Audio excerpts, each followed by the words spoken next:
Hello, ladies and gentlemen, and welcome back to the CTN Crypto Talk Now Network station. This is Max doing another live video today, and it's not on XRP. So with that said, thank you for joining us in this great world. Let's start things off with welcoming a few of you guys, but before we do, let's give you a heads up on the lineup. Tonight's lineup will feature, of course, Jasmy, but some big news in regards to Hedera and, of course, Stellar. Great segment for both Hedera and Stellar. So stay tuned for that. Let's go ahead and welcome you guys. Please smash that like if you haven't done so already. And see if you guys got any key questions or comments or anything like that. Still checking some settings. And we're going to start off with the first comment of the day. I believe it comes from, let me see. You know, YouTube looks kind of weird. It's written in Old English. Do you guys notice that? Kind of strange. Anyway, let's get into the comments. I apologize. Okay. So it's coming from Tim Shea, who says, hey, welcome, Tim Shea. Welcome back, man. The mayor of crypto. The crypto commissioner representing the 589th district of the XRP Army, representing his fellow constituents. Welcome back, Tim Shea. Always appreciate you, man. All right. Patrick Collier is also back. He says, Big Max, crypto commissioner, giving everybody dabs. Thank you for being here, Patrick Collier. Brittany, welcome back. Boom, boom. Back at you, Brittany. Happy Wednesday, she says. It's kind of funny how we got, Tim Shea, Patrick Collier lined up, then Brittany, and then April Cornwell immediately lined up. That's pretty cool. What are the chances of that? Welcome back, April. She says, happy Wednesday, beautiful Brittany. And, Hush It's back, Hush It. He says, we in here. Yes, yes. Thank you for being here. Hush It, but, don't really hush it. Anyway, welcome, Hush It. Hush It, I'm going to suggest you get an avatar. Even though it's easy to remember your name, you do something like this, I don't know, something like that. All right, let's see here. April Cornwell says, hope everyone has had a beautiful day, especially the Mr. Maximus. Oh, thanks so much, April. That was really sweet of you. I hope you've had a wonderful, beautiful day too. Thank you. Here's also the one and only. You guys ready? You got to get the adrenaline flowing. You're waiting for it. Boomer, I'm saying flat out, man, is your dog who's sitting on the couch with you. Because I've seen pictures, my friend, where you're chilling on the couch, the TV's in the distance, excuse me, and then you got your nice little doggy with you. Is he ready for it? Say your dog right now. I'll give you a moment. Say your dog. Are you ready for it? Boomer F it sooner! Yes, let's welcome the one and only Mr. Boomer F it sooner. Thank you for being here, Mr. Boomer Effin' Sooner. All right. I also love how you tag me in Elon Musk and then the newest one, Vitalik Buterin. That was pretty funny, man. Awesome. You never know. I mean, if you guys keep doing it, you never know. I mean, you got to keep in mind, Elon Musk probably clicks on something randomly, right? Millions of tweets or whatever. You just get that one. It's like a lottery ticket. Get that one lucky time he clicks on when you tag the show. That could be monumental. All right. And at the end of the day, like, Elon Musk will drop like $1 million super chat and just go all to Larry anyway and spend it all at Hooters. So I won't see anything. Anyway. All right. GG. Yo, VIP XRP. Let's kick it. Ice, baby. Let's stop. Collaborate and listen. Max is back in with a brand new invention. Yikes. Too cold. What the heck? All right. Thanks, GG. Welcome back, man. Let's see here. You guys welcome each other. L. Wright Senior's back. Boomer F. Sooners also, saying, how about the massive Shiba Burns? Oh, wait, Burns wasn't mentioned anywhere. Not good. Thumbs down. Uh-oh. Don't be fudding my shit, man. Yeah, but that's a consistent complaint. All right. All right. Senior says, good evening, Max. What knowledge are we in store for? It's like I said, it's going to be some Jasmy. Okay. But I'm telling you flat out, I mean, there's ones that, when it comes to the news, a little bit more impressive than others. I mean, there's times when it's Jasmy. It's like, wow, man, this is some alpha, right? You guys will always expect me to do that. But I want to state this. The alpha will be the stellar segment, probably a little bit of the H-bar segment, but definitely the stellar segment. Oh, my God.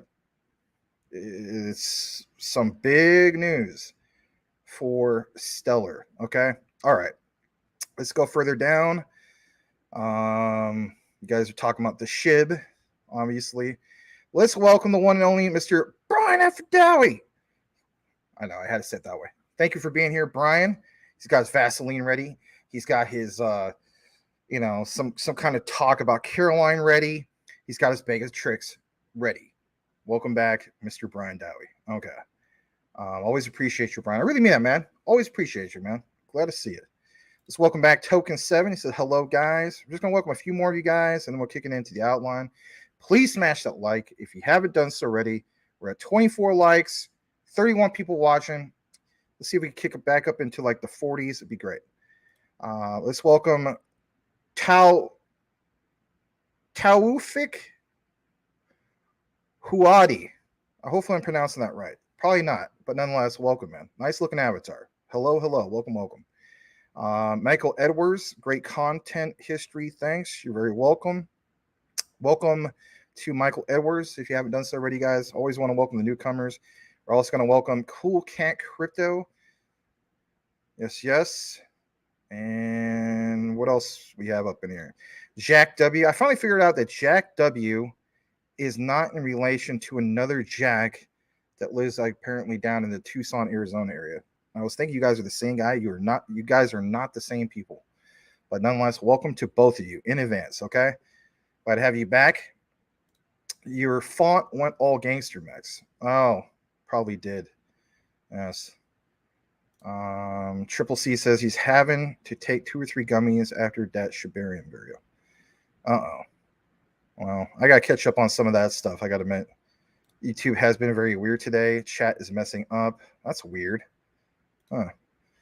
Corey B-Bank, welcome back, man. Good to see you. He says, good evening, folks. What up, Max? What up, Mr. Corey B-Bay? Always remind me of like Baybay's kids, Anybody, hopefully everybody watched Baybay's kids back in the day. When did that movie come out? 93? I think it was 93. We don't die, we multiply. Baybay's kids. I don't know. I remember that movie when I was a kid. Anyway, I was like 12, I think, something like that. I don't know. All right. Red Monster, welcome. Got the French bulldog. French bulldogs look just like pugs, except for they have their ears up, right? My ex-girlfriend always wanted to have a French bulldog. We had a pug together. My pug, his name is Meatball. All right, let's see here. Brian Dowie says what is that? Your right arm is much bigger than your left. Oh my God. I don't even know if I missed a certain comment about that earlier. Michael Montclair, you're going to be featured on the Hedera segment, my friend. You're going to be the star of our Hedera segment. You probably wondering, like, what? I'm telling you flat out, you're going to be the star of the Hedera segment. So can we get a what? Yeah. Okay. All right. Yeah, absolutely. Let's also welcome XX Gaming. He says, what's good, everybody? What's good, Max? He was right. They should have waited, man. You should have waited, man. Hop on the bullet train, man, with my Jasmy PDL, man, right? Yeah, something like that. My DD token, man. Welcome, XXI Gaming. All right, we're just going to get into a couple more comments. And then after that, we're going to start the lineup. So please smash that like if you haven't done so. Smash it like you never smashed anything in your life. Or as Brian Dowie would say, smash that like you're going to smash Caroline, right? No Vaseline in M16. Pumping your body like you're Larry with lots of creatine. And let's do it, right? Let's get into some of the things we're going to talk about here in a bit. Just 2 more weeks, Max. Just 2 more weeks. Yes, everybody's laughing about some of this stuff. Say what you want. We did mention there was going to be a pullback, did we not? Anyway, it is what it is. But yeah, Tennessee Eco Man's in the house. Welcome back. We got the one and only Elon Muff. Yes, Mike Cornwell's in the house. You're very, very welcome. Brian Dowie. See, I try to see you. Yes, he's ready for it. Vaseline ready. Absolutely. All right. Rick Cogswell, welcome back. Glad to have you back. Rick, appreciate you, man. Hey, guys, give a shout out to Rick, man. He's been coming here. Can we officially welcome Rick as being part of the CTN family? Give him a dab. Incurable Optimist, him too. Let's give him, let's give the proper welcomes to everybody. I see you guys are already doing that. That is awesome. All right, let's see here. I think I'm towards the end. GS is in the house. Welcome, GS. And Caroline loves side action and pullbacks. Interesting. All right. Let's get into it. Yes, absolutely. All right. So what we're going to do is we're going to start things off because some of you guys expect Jasmy to be first. I'm just going to be honest.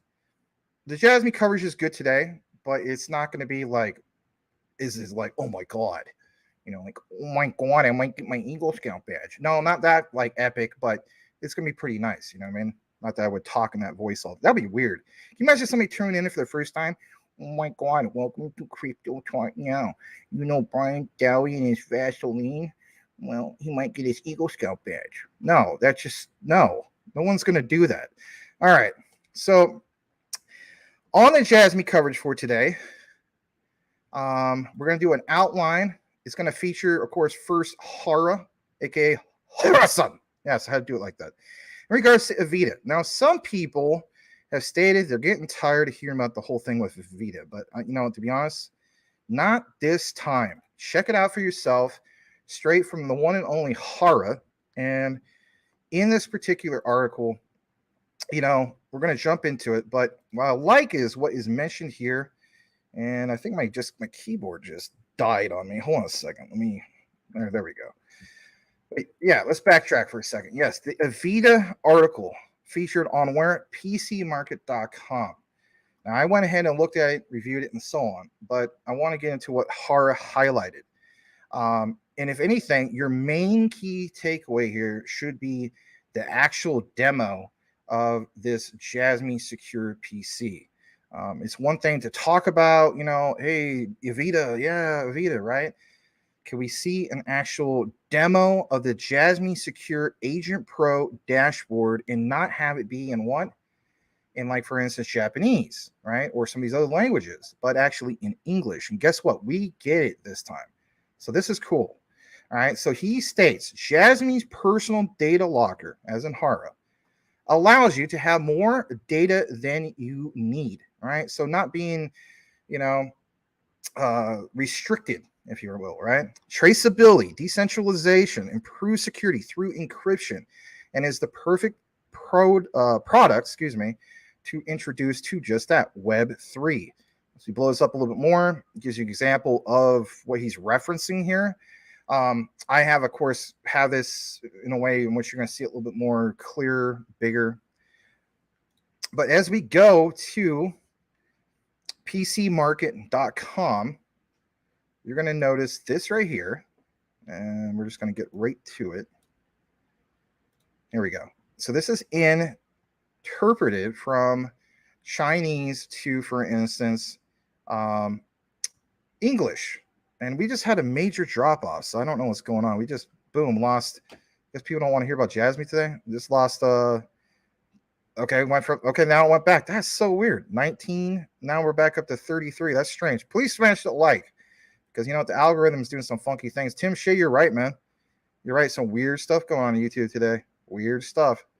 But anyway, all right, that's okay. We'll grind through it. But here's the thing, guys. All right. So it states blockchain PC introduces blockchain encryption, the most secure data protection computer in Web3 generation. I mean, not one of the bunch, right? The most, right? That's bullish in itself. When was this published? This was August 15th, 2023. I believe. What was that? Yesterday? Yeah, yesterday. We're on the 16th today. Here's a guy who you've seen. You should be accustomed to by now, especially if you hold the Jasmy token. But basically, when you get more into this, I like some of the key things that are mentioned here.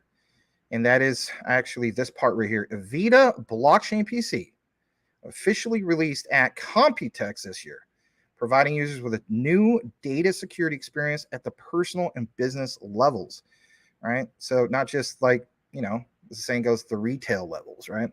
Since the emergence of the first decentralized blockchain tech in 2008, related technologies have blossomed and new application solutions have emerged continuously. However, the general public's perception of it tends to be virtual assets and financial aspects.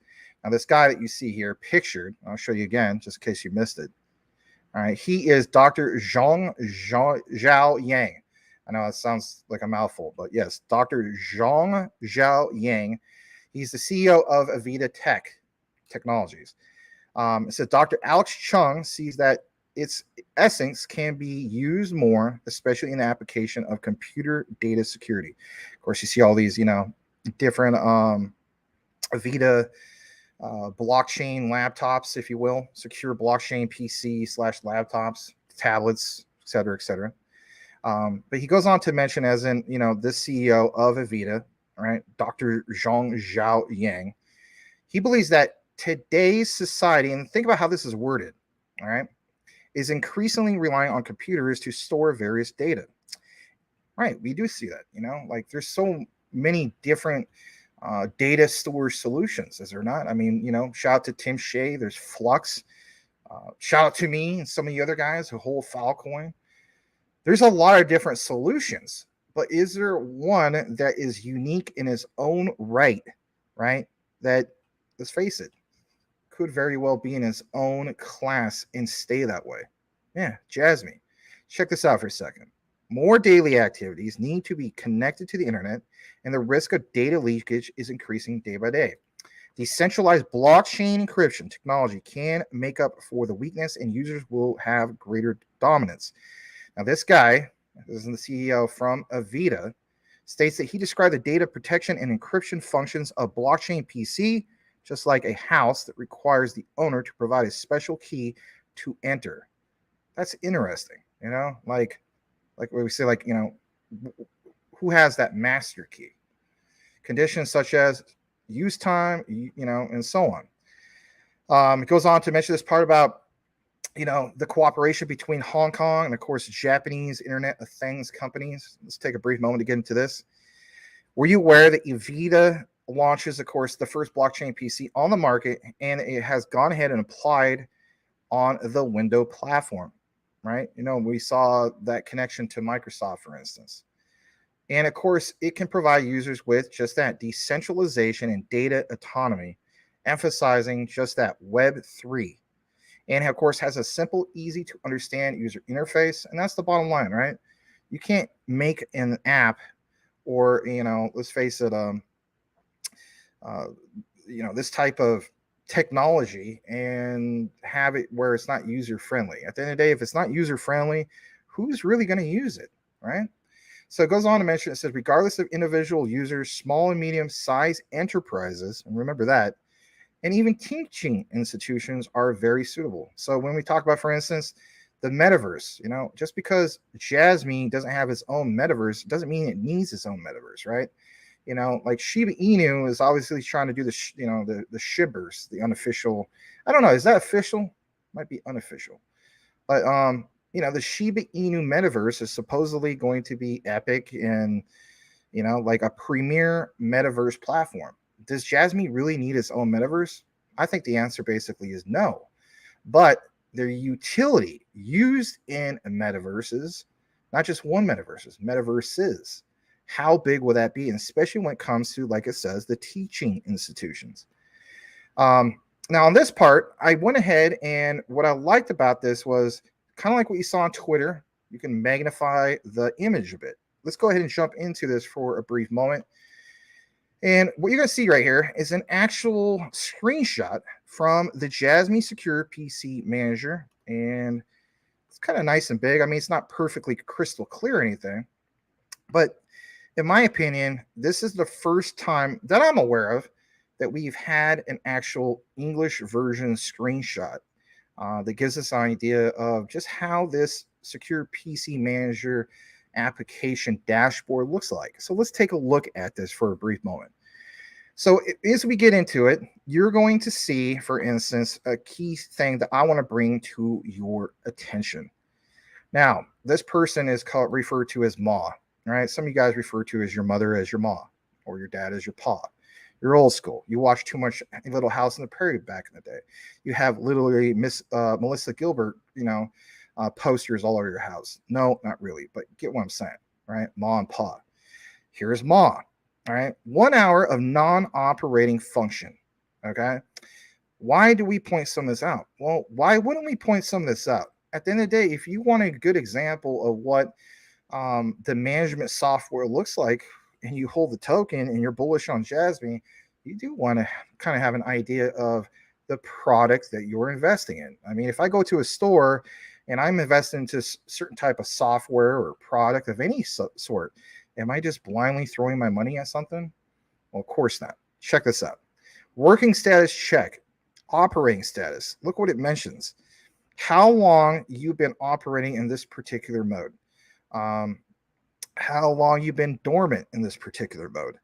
How many times you clicked around, for instance. It records every single type of aspect you could think of. And the reason for that is because it all applies towards data collection, data management, right? That's the key thing. Even records the specific name of your computer. I don't know about you, but remember back in the day, like your default name of your computer would be, for instance, let's say your name is, Mike. It'd be called Mike-PC. This computer name, for instance, Liber-X, gives the product name, operating system name. And again, think about this for a moment, guys. Windows 11 Pro featuring Jasmy Secure PC, let's face it, solutions, right? This particular app. It has the access point at the bottom of Vita Tech. Gives, for instance, IP address, all this stuff. I'm going to show you another picture that was kind of interesting. And it's this one right here. And on this dashboard, interpreted into English, is some key things. Records, for instance, mouse functionality, how long you've done that, how many times you clicked, where did you click. Some of these things may seem like is boring, but the key thing is every single aspect of what you're doing is being tracked, but you, on the other hand, have the control of where this is going to go, and especially if you want a third party to monetize it. Everything that we're taking for granted as we speak with our data, whether it's going to YouTube, whether it's going to, simple Google searches, Amazon, to use your Prime account to, I don't know, purchase a Wu-Tang hoodie, or a brand new back scratcher with like state of the art, sharpened, I don't know, things on it to make it that much more better of a relief of your back being scratched. All that data is being tracked.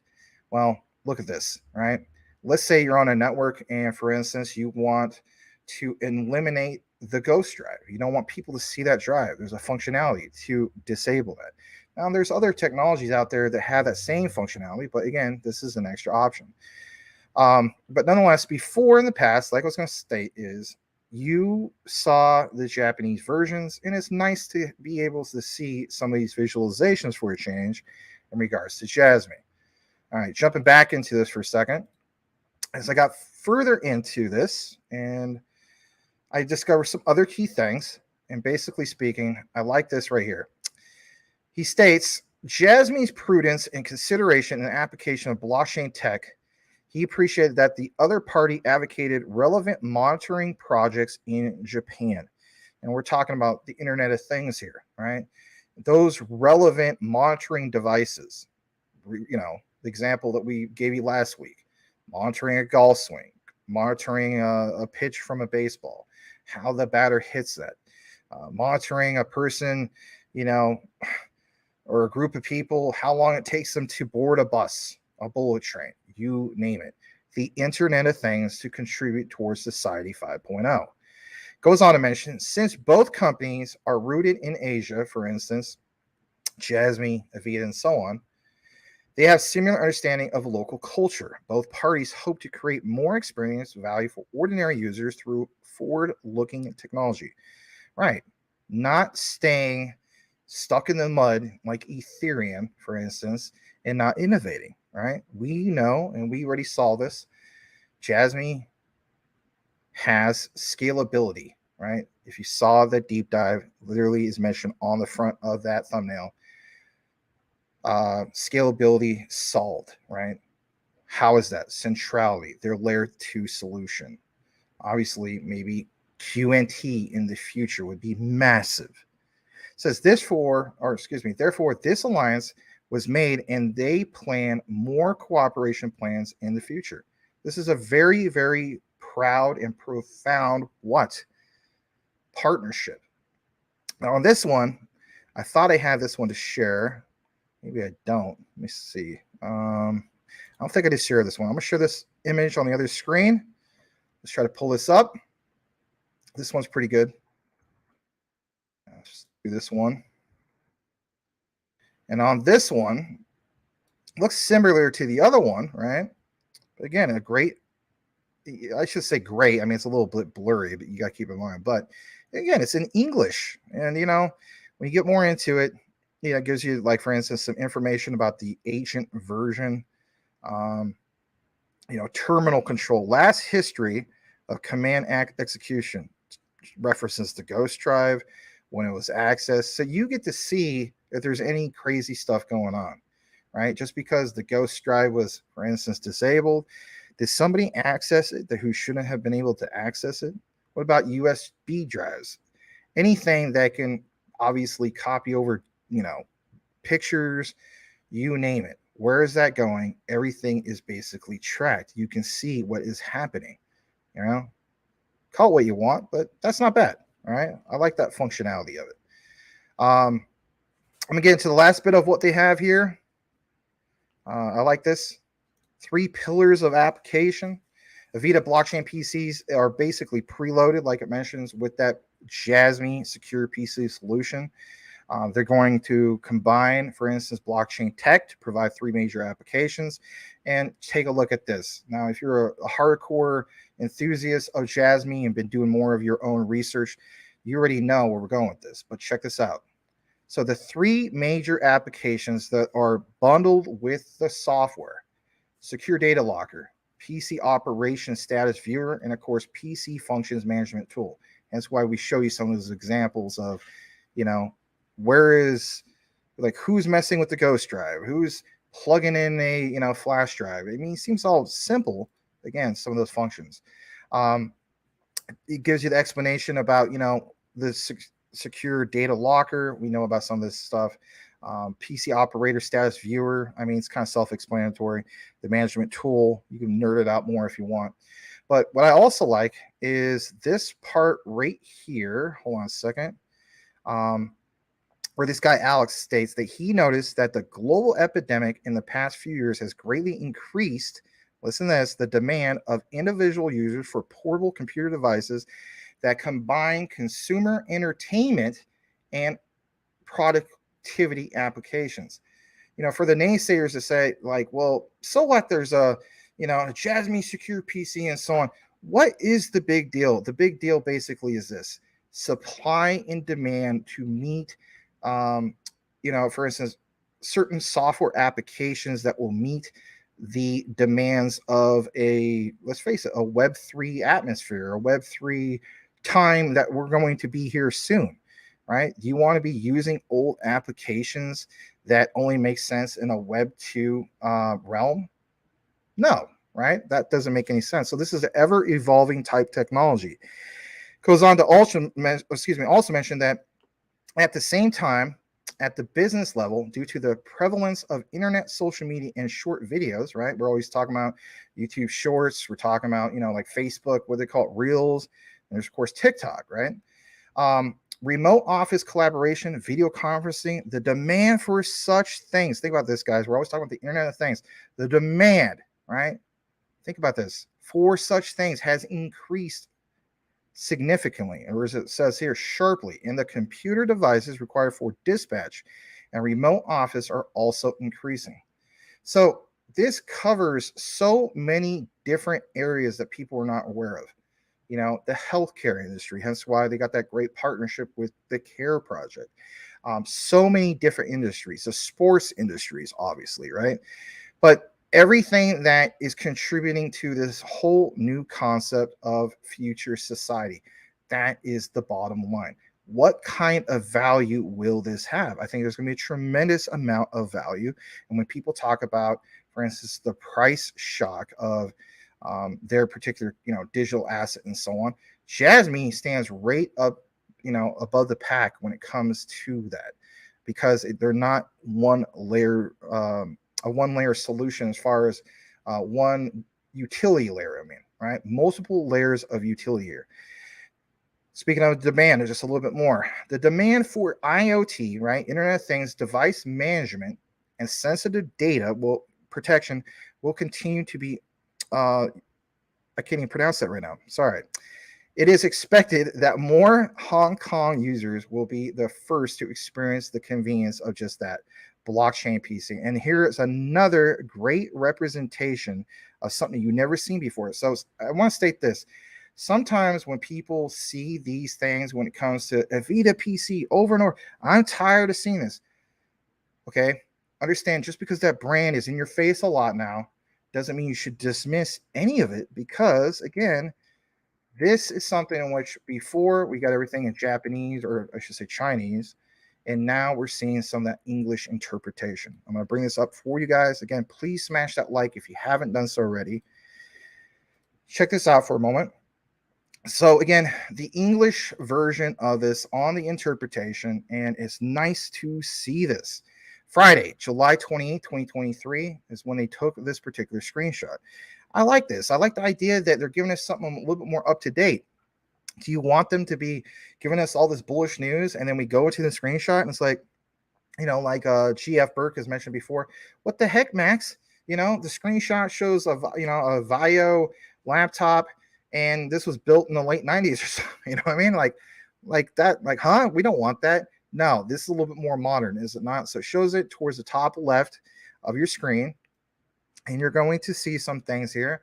And like, how much time did this guy use, for instance, his media player, right? Some of you guys use, was it VLC? Some of you guys use Windows Media Player, whatever the case be, right? It's going to tell on the report, if you want to refer to this as a report, like how much time that was used on there. Again, the collection of data for anything and everything. You may think, well, there's not much value in that. Who cares? Who wants to know that? There is companies who care. There is companies that want to know how long you are surfing on the internet, how long you're just using it on your own local device. They want to know all those things for they can do what, guys? Come on. You know where we're going with this. For they can understand that, to get you that targeted marketing. But we're talking about what? Decentralized target marketing. That's the bottom line. Jasmy, in the future, with their consulting services, will have a decentralized data marketplace. They will be disrupting an industry that really needs to be disrupted. How much money will that be worth? In my opinion, that would be worth a hell of a lot of money. I mean, unless we've been living under a rock our whole life, look what happened with Google. Look what happened with Amazon. Look at what happened with all of the centralized data collection, as some of the people refer to as centralized, digital oil, right? We always talk about data is oil. Well, that's the centralized version of it. I'm looking at Jasmy from the perspective of decentralized data oil, if you will. It's absolutely incredible. And look at some of these examples here. So get more into it, you have, for instance, what's called as the JAS agent, right? Jasmy Secure PC Agent Pro Global Version goes down, shows how long a person was on, for instance, and even the times, right? They use their media player. This other example, Australia 4K, this guy was listening to relaxing music along with something another. At some point at 10:53, this person turned on Taylor Swift. I'm not exactly a big fan of listening to Taylor Swift, but whatever. I mean, maybe that's your thing. No judgment, right? But nonetheless, it gives you like a pie chart, right? A representation of how much time was used on it and so on. Total keyboard usage, like did they type something in with their keyboard? You may think that this is like, who cares, right? Like again, the third parties care. And to be able to have something that you as the user, I mean, I want you to visualize this for a change. Literally visualize this. All right. Imagine all the time that you spent going to YouTube, right? Maybe you watched some other crypto show. Maybe I guarantee you probably did. That's fine. You watched a video. Imagine all of that being tracked. Well, that's tracked through who? Google. Who owns what? YouTube, right? So they have their centralized version of this.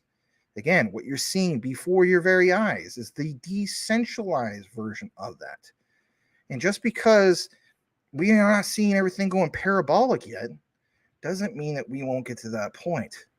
For the same reasons why in the early 2000s or late 90s, did you see Amazon go absolutely parabolic and so on? No, that did not happen. But if anything, Jeff Bezos and Amazon decided to innovate. Can you imagine if Jeff Bezos and Amazon decided, you know what? I think we're just okay with Amazon being an online bookstore. Look where that went, right? Multi-billion-dollar company. So understand what is being built in the background, understand the time it takes to get to, for instance, a bull market.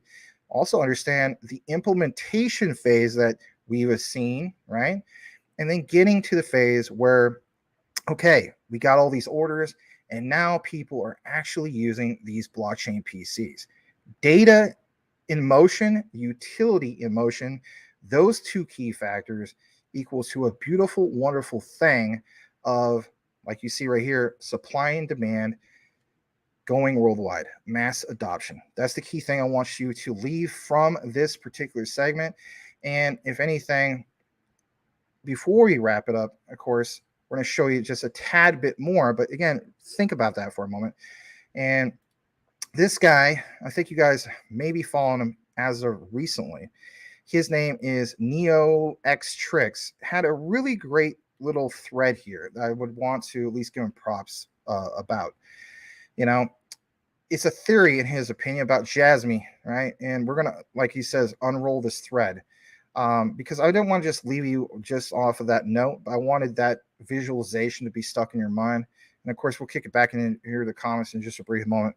But think about the technology. So what he points out, he says, this era where technological innovation has becoming the driving force of progress. We referenced Kunitake Ando numerous times, Kazumasa Sato, especially with his patents, numerous times. These guys all bring something to the table of Jasmy.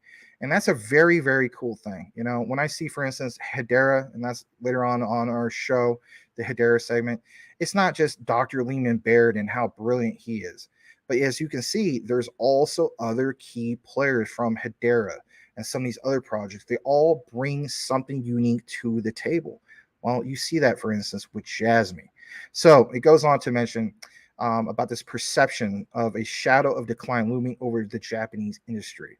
And some people have stated that before in the past, but every single time, at every turn of the table, you've seen Sony, for instance, in the late 90s, what's the next big innovation? The Walkman was huge. The Discman was, it was all right, right? But, anybody who's been around since the 80s, come on, guys. We loved our Walkman compared to the Discman. It was a night and day difference, right? And then, of course, when Sony PlayStation came around in the mid-90s and so on, that was a big, monumental, innovation, to say the least. So he has this thread here, and before we wrap it up, I want to get into some of the key highlights for you guys. And it states basically, driven by a passion to restore former glory. Think about this. Ando, as in Kunitake Ando, highlights the ascent of the West in the realm of tech, which has surpassed Japan. Through his interviews, Ando suggests that Japan has relinquished its leadership in innovation to the West, especially amidst the acceleration of technology. And to reverse this trajectory, he, of course, founded Jasmy alongside Kasamasa Sato. Again, I pointed this out numerous times. These guys got this itch they want scratched.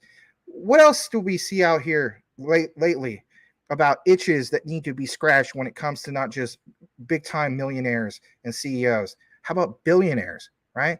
What was the latest itch that had to be scratched? Do you notice the top left of your screen? Right? See that X? Right. Elon Musk and X changing his vision of this dream that he had, switching Twitter, taking that Bluebird. Sorry, but remember that old song from the 1920s? If you had, great grandparents and so on. Some of you guys did, some of you didn't. But anyway, there's an old song. It goes, I think it's from Gene Autry. It goes, bye bye Blackbird or bye bye Bluebird, right? Well, literally bye bye Twitter Bluebird. Hello X. Shout to Mike Cornwell. He shared that particular video, old interview. I believe it was late 90s, early 2000s. Mr. Elon Musk and his visions for X to be a payments platform. Look where we're going. What are we invested in other than just Jasmy? The X's, right? XRP, XDC, XLM. So there is a key thing here about these guys who have these, and I'm keep saying it, these itches that need to be scratched. It's called unfulfilled dreams and, a passionate desire to accomplish things from the past, bring them to the present, and then innovate from there to what is referred to as Society 5.0 and so on. How big will that be? And if anything, how many people are paying attention to Jasmy at these prices is still so undervalued. Are you basing your research off of Futter's nonsense, or are you basing your research based on actual fundamental, rock solid things that you see in regards to partnerships and where they're going with Society 5.0 is absolutely massive. Check this out. The genesis of Jasmy dates back 2 decades, not just built like 2 years ago, right? 2 decades, the genesis. This is great material. Give Neo X Tricks a follow. He deserves it. States, this dates back, again, 2 decades, originating from the Felica project. Remember we talked about Felica in the past? All these different ones, what they bring to the table. Why be dismissive about any of it? We're not. The advent of blockchain acted as a catalyst, enabling Ando and his team to delineate, I can't even pronounce that right tonight, practical applications of this tech across various digital domains, even to the creation of the renowned DD coin. And I'm telling you guys flat out, I think the DD coin is going to be absolutely huge. We get that paired, for instance, with a Japanese yen denominated stable coin. And it's absolutely just huge blast off, because there's one thing to try to convince people to use your product, use your innovation, use your services. And there's another where then they understand, well, I need this. Why do I need this? Well, it's pretty much required, to a sense, for to protect me, and I'm gonna get rewarded for using this utility. But being able to also have this paired where it contributes literally to the society, for instance, Japan, other areas of the world, and then you get rewarded for it, right? By being a token holder. This is where, for instance, you see so much emphasis on tokenized assets, but tokenize, public transportation, and it rewards you back. We're contributing to actually like local cities, towns, municipalities, right? By having these pairings, that is absolutely huge. For instance, like I live in the city of Phoenix. Can you imagine if I had some kind of actual utility-based token that contributed towards the betterment of what we have here in Phoenix, and it contributed to the economy of Phoenix. Now, some people say, well, Max, that already exists. And I would say to a degree it does. Did we forget about the city tokens? And as we know, we've seen in the past the Miami token or Miami coin. That did very, very well, especially around this time last year, 6 months ago, and so on. It's been a while since that did well. I have to double check on that. But the point is this, forget the whole concept of just city tokens. This takes it to a whole new level because you're incorporating city and so on, entire countries, right? That is absolutely huge. Look at this. The core of this ambitious digital transformation beats to the rhythm of Jasmy, just like I was telling you guys earlier. Converging blockchain tech, crypto, and the Internet of Things with a diversified network of partners poised to execute this action plan. The intent behind Jasmy becomes evident. Right, like I've always stated numerous times, you should look at Jasmy from the bigger picture of things. Everybody that's part of this mission of Society 5.0, from the top to bottom. You can even state DFFT. You could even include Terra Luna. That's why we always reference him. Why would we do that if he never specifically mentions Jasmy? Because understanding the key players behind the scenes that are the decision makers. Hence why I always reference Genki Oda, right?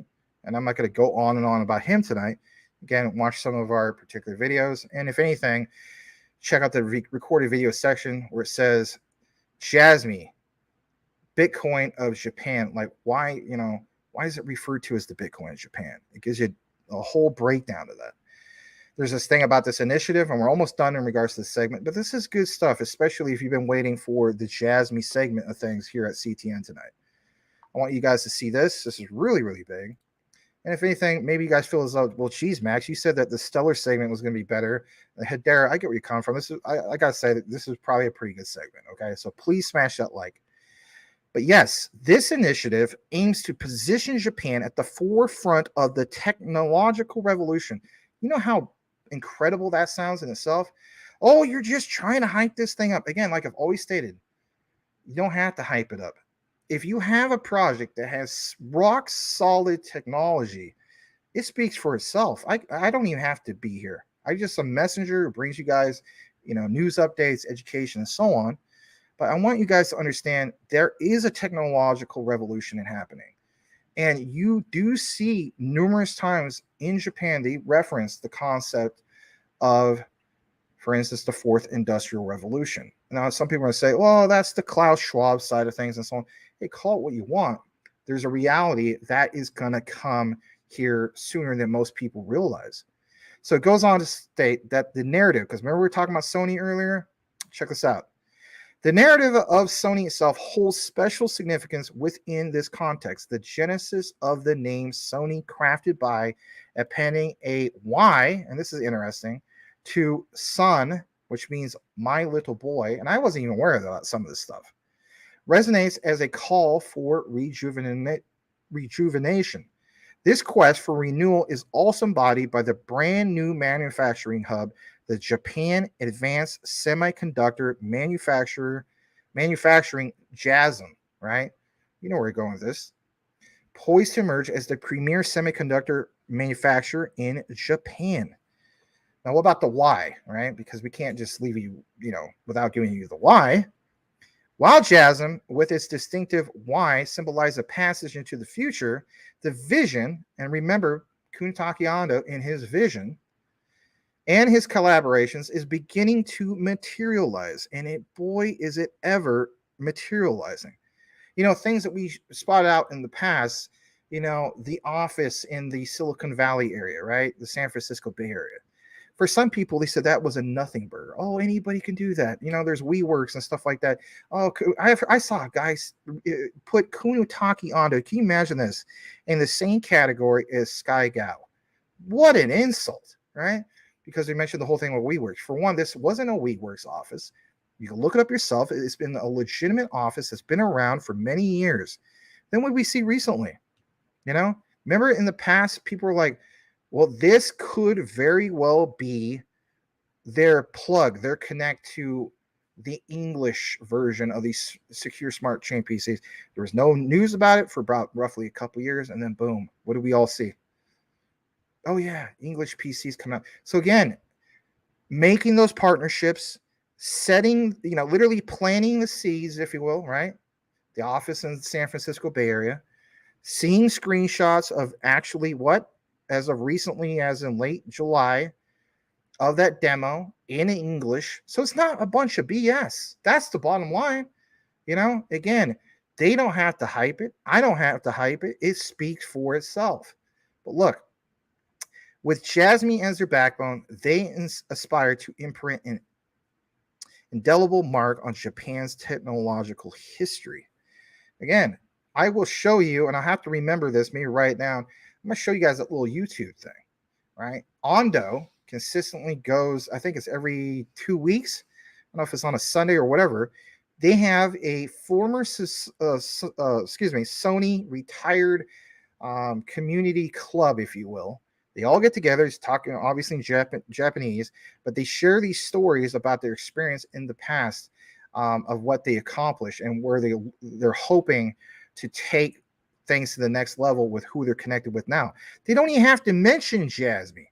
You can totally see the writing on the wall. That's big, right? These guys have an unfulfilled promise to themselves. And it basically is this. It's their legacy. And you want to know something? Last I saw, even here in the United States, a lot of us are focused on our legacy. Even you guys being here right now, you guys have, children, or you have grandchildren. You're leaving a legacy behind. What? Generational wealth behind. That's your legacy. What are they going to remember Grandpa Sooner for? What are they going to remember Grandpa and Grandma Cornwell for? Right? Like I've always joked around, at some point, one of our kids or grandkids or great-great-grandkids, maybe they should build a freaking statue for us, because we're the ones who have this opportunity to create that generational wealth, because we're invested in like the cream of the crop when it comes to the tech. All right, in closing, this is a great thought, or what's mentioned, I should say, from NeoX Trix, excuse me. He states, by basically erasing the past, they're going to craft a radiant future propelled by their enduring vision. And he says, thank you, of course, for reading to the Jasmy family. Yeah, I'm going to read this to you guys. I do a lot of things verbatim, but I also engage with the camera and all that and try to give you my own perspective. But this was very well written. And if anything, it helped with the outline. Know what you hold, know why you hold it. Just because you see a retracement or a pullback, like I mentioned, understand the bigger picture of things. And if anything, if you haven't hit your goals, whether it comes to Jasmy or some of these other great digital assets, consider that as what, guys? A blessing in disguise. Because you want to know something? There is going to be that time where that accumulation phase will be over with. 4-year cycles do not stay in one phase, right? They go to different phases. The next phase, if you're not caught up on this, is the markup phase. You can still make a decent amount of money, but as far as that whole concept of being able to stack at liquidated prices, as they say out in Jersey, forget about it, right? Absolutely. Thank you so much for watching today's segment in regards to Jasmy. Please smash that like if you haven't done so. We're going to kick it back into the comments. The next part of our coverage will feature and highlight CTN's own Michael Montclair. So please, by all means, smash that like. And it's for Hedera. After that, we'll be getting into the stellar coverage. Great show tonight. Thank you so much to everybody that's here. We do appreciate you. All right. Let's see. I got some super chats that came in. I'll get to those in just a bit. I want to see where we're at on my last comment real quick. Oh, whoa, lots of super chats. My goodness. Well, I guess Larry's going to be going to like a shrimp buffet or something like that with all the super chats. All right, let's see here. Man, there's a lot of comments, which is good stuff. All right, let's see. Make sure I didn't miss anything specifically. I don't think I did. So, man, you guys got a lot of, what was it? Salamander XTC Commanders here. Thank you for being here. All right, I know where I'm at now. So let's get down to the first super chat. Also, I saw Selma Fudd's in the house. Thank you for being here, both Selma Fudd and, of course, Salamander. And if I missed anybody, it wasn't on purpose. All right, let's get to where we need to be. Magic Power, hello, guten Tag. Zidikenstein Exchange, Jasmy in the house, Rice Crop Consortium. All right, just scrolling down to the super chats because I don't want to skip any. Max, do you rethink XLM could hit 10? Oh, are you kidding, man? Like more than that. It might not happen this year, but a lot more than that. Could happen very well, maybe beginning of 2024. But I don't want to get into that right now. Wayne Sides in the house. Dudes, what's up? Brian Dowie, Boomer, hope Max reads all your awesome comments. All right. Yeah, they're all Yakuza. I don't know about that, man. All right. All right. Henry Brown, thank you so much for the $5 super chat, brother. Glad to have you here. It says, sending support, not much like what Boomer F and Sooner said, and Tim Dog agreed. Crypto's takeoff, the struggle will be like a quick pinch. Well, Henry Brown, I appreciate the support. I didn't see those particular comments. I do apologize for that. But Tim and the rest of the guys, you guys are always engaged with people in the comments. So that's good stuff. All right. Also want to welcome Cash Cats. Glad to have you here as always, Mr. Cash Cats. Boom. All right. Let's go further down. Henry Brown, Brian Dowie, Nas, and Jay-Z is waiting on Yo Verse.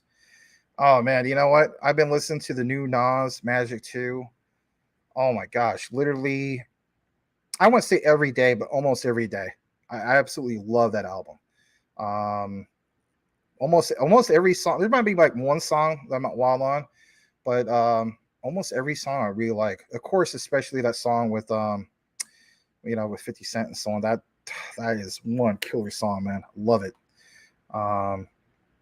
Motion's also good as well. When it kicks in to the next part of the beat where it's like it's got that Champion-esque type feel to it. It's pretty cool.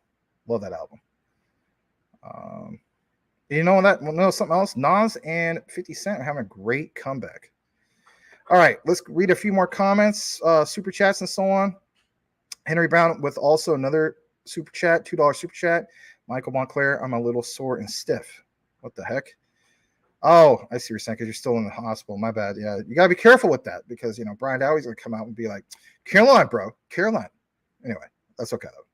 You guys are having a good time. That's what counts most. All right. Let's see here. We got a comment from Hush It. He's grabbing that Jasmy secure PC, changing my identity, heading into new Web3 world with a new name. Everything secured with Jasmy. Yeah.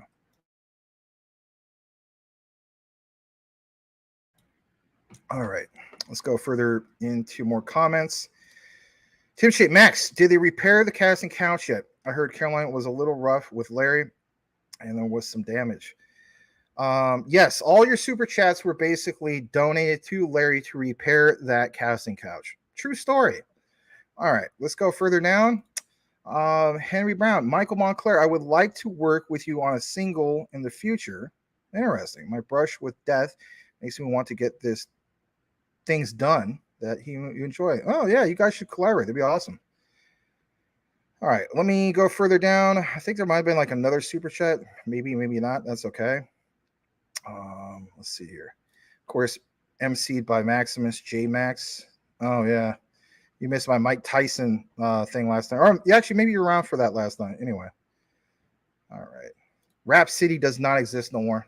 It's been gone for a long time. Oh my gosh, look at all this. $1.99 super chat. Big tag on XRP. Okay, we can get into that before the Hedera segment. So I'll remember that. Just give me a second because there's a super chat right after yours, Mike. Thank you so much, Mike Cornwell, for the crypto scratch and sniff. That basically bought like half a chicken leg with a butana leg in it, to Larry at Hooters. So it says big tag XRP, more like big tip to his chicken wings. And on top of that, Henry Brown, $5 says aortic dissection type A with a mini rupture. My God, it was inherited. I'm plant-based and exercise daily. It saved your life, so you'll be crypto rich with good health. Oh my goodness, my friend. Henry Brown, God bless you, man, and healings upon you. I mean that, man. Really. Like, guys, if you're the type of guys to pray for Henry Brown. He gets full recovery. We all want to be around for that generational wealth, do we not? Yes. Thank you again for the $5 super chat. Thank you again for your ongoing support, man, for real. All right, let's see what else we got in the comments. All right, I think that's just about it. We'll use this as a bookmark. Let me just get into it. Yeah, there we go. We'll see Mike Cornwell's taggies, as he would say. He said there's some big XRP news. So let's pull this up. All right. 9 minutes ago, this has to be it. Uh-oh. I see Xi Jinping. Oh, boy. Okay. This is 4 minutes. Brad Garlinghouse. Ain't that the truth, it says. All right. Let's go ahead and share this. Let me just get it all primed and ready to go. Please smash the like for some Ripple XRP. And this is brought to you straight from the one and only Michael Cornwell, a.k.a. Elon Muff. All right, here we go. People's Bank of China is close to releasing a national digital currency and a government-run network to go with it. According to the People's Bank of China, the so-called China coin will enable cross-border money movement, will increase investment flows to the country, and maybe even bypass trade sanctions. So where is the Federal Reserve and the U.S. government in the national crypto race? And what would it mean for the private cryptocurrency tokens here in the U.S.? Earlier today, I sat down with Brad Garlinghouse, CEO of digital payment network Ripple, whose XRP cryptocurrency is one of the most widely traded. Listen to what he said. How do you view the news that China has completed this prototype of a China coin that's yuan-backed and is about to unleash some type of digital network? I think it should be a call to action for the U.S. So far, the U.S., I think, has been very actively looking at this, but we haven't yet seen leadership. If you go back to the internet 25 years ago, the fact that the U.S. was a leader in the foundational technologies that make the internet what it is today has been fabulous for the United States from a GDP point of view, from a geopolitical point of view.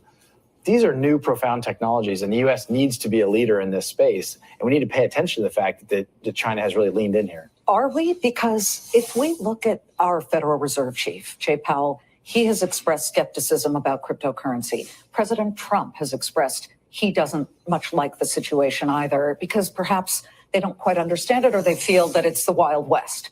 China and the People's Bank of China have harnessed this and are ready to put it out there. There is concern that this could put the U.S. dollar into jeopardy. What I would say to President Trump and Chairman Powell is we shouldn't paint all crypto with one broad brush. What I think you see in their comments is the kind of very general view that can crypto be used for illicit purposes? Can crypto be used for anonymous transactions? The U.S. should not take a blind eye and not recognize that not all of this is about those illicit use cases. And then the reason why I think China is leaning in is because they see that future. But China says that they could use their China coin to surpass or do a workaround the sanctions that the U.S. has put into place on certain countries. And so I think you're right that part of the opportunity they see is how can they dislodge the U.S. dollar? What Ripple is trying to do isn't at all to compete with the U.S. dollar, to compete with really any fiat currency. We're simply trying to use our technologies and use the open source technology of the XRP ledger to reduce the frictions in these payments. Well, to that end, when you're talking about the government, French Hill, a Republican from Arkansas, and Bill Foster, the Democrat from Illinois, both wrote a letter to the Federal Reserve saying, you guys better get on the ball here. This is important because we could lose our status eventually, or at least put the green back in jeopardy. Right. And I think you are seeing some members of Congress on both sides of the aisle, and luckily this is a very bipartisan issue, that they see that the U.S. has been a leader in many technical revolutions. There's no reason why we shouldn't be here.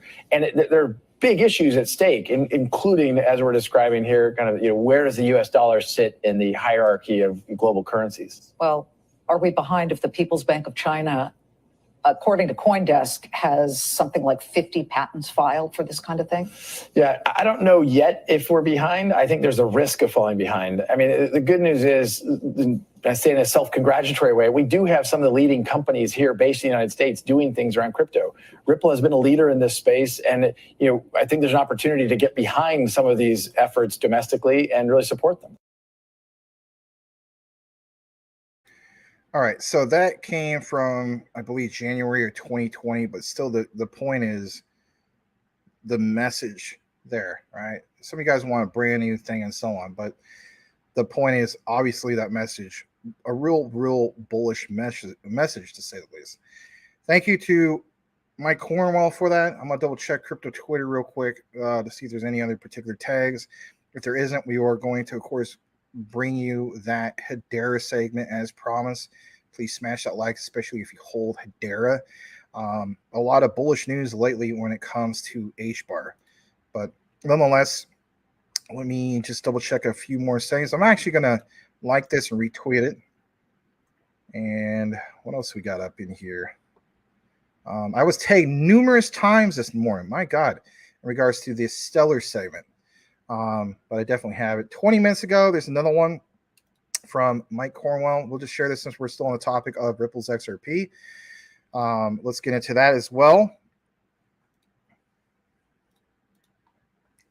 Let's pull this up. Here we go. I'll come back in the frame for a brief moment.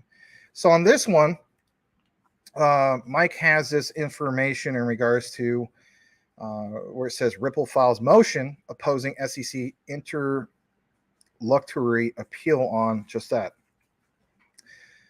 XRP. So here it is. And I believe this is nice, big enough for you to see it. Actually, I'll make it just a tad bit bigger, just in case some of you guys like Boomer F and Sooner are sitting far away from your couch. You want to make it a little comfortable for yourself and so on. There it is. Let's blow this up.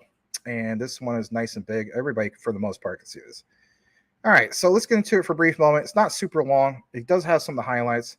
So it goes on to mention in regards to this. Judge, it says, Dear Judge Torres, it says some of these key things. So it says, for years, the SEC has pursued a strategy of regulating the U.S. crypto industry through case-by-case enforcement. And by the way, this is referred back to, I guess, July 13th, roughly. But anyway, yes, case-by-case enforcement. In keeping with that strategy, the SEC argued that the only question before the court was the application of the Howey test to the specific circumstances of this case, having failed to meet its burden to present facts that would support stretching Howey to cover all of defendants' distributions of the digital asset XRP. The SEC now does an about face and rushes to appeal what it claims at one is a purely, quote, legal question affecting all other digital asset cases. The court should reject this gambit because the SEC raised no such question. The SEC can appeal the court's decision in normal course after a judgment with, of course, a full record.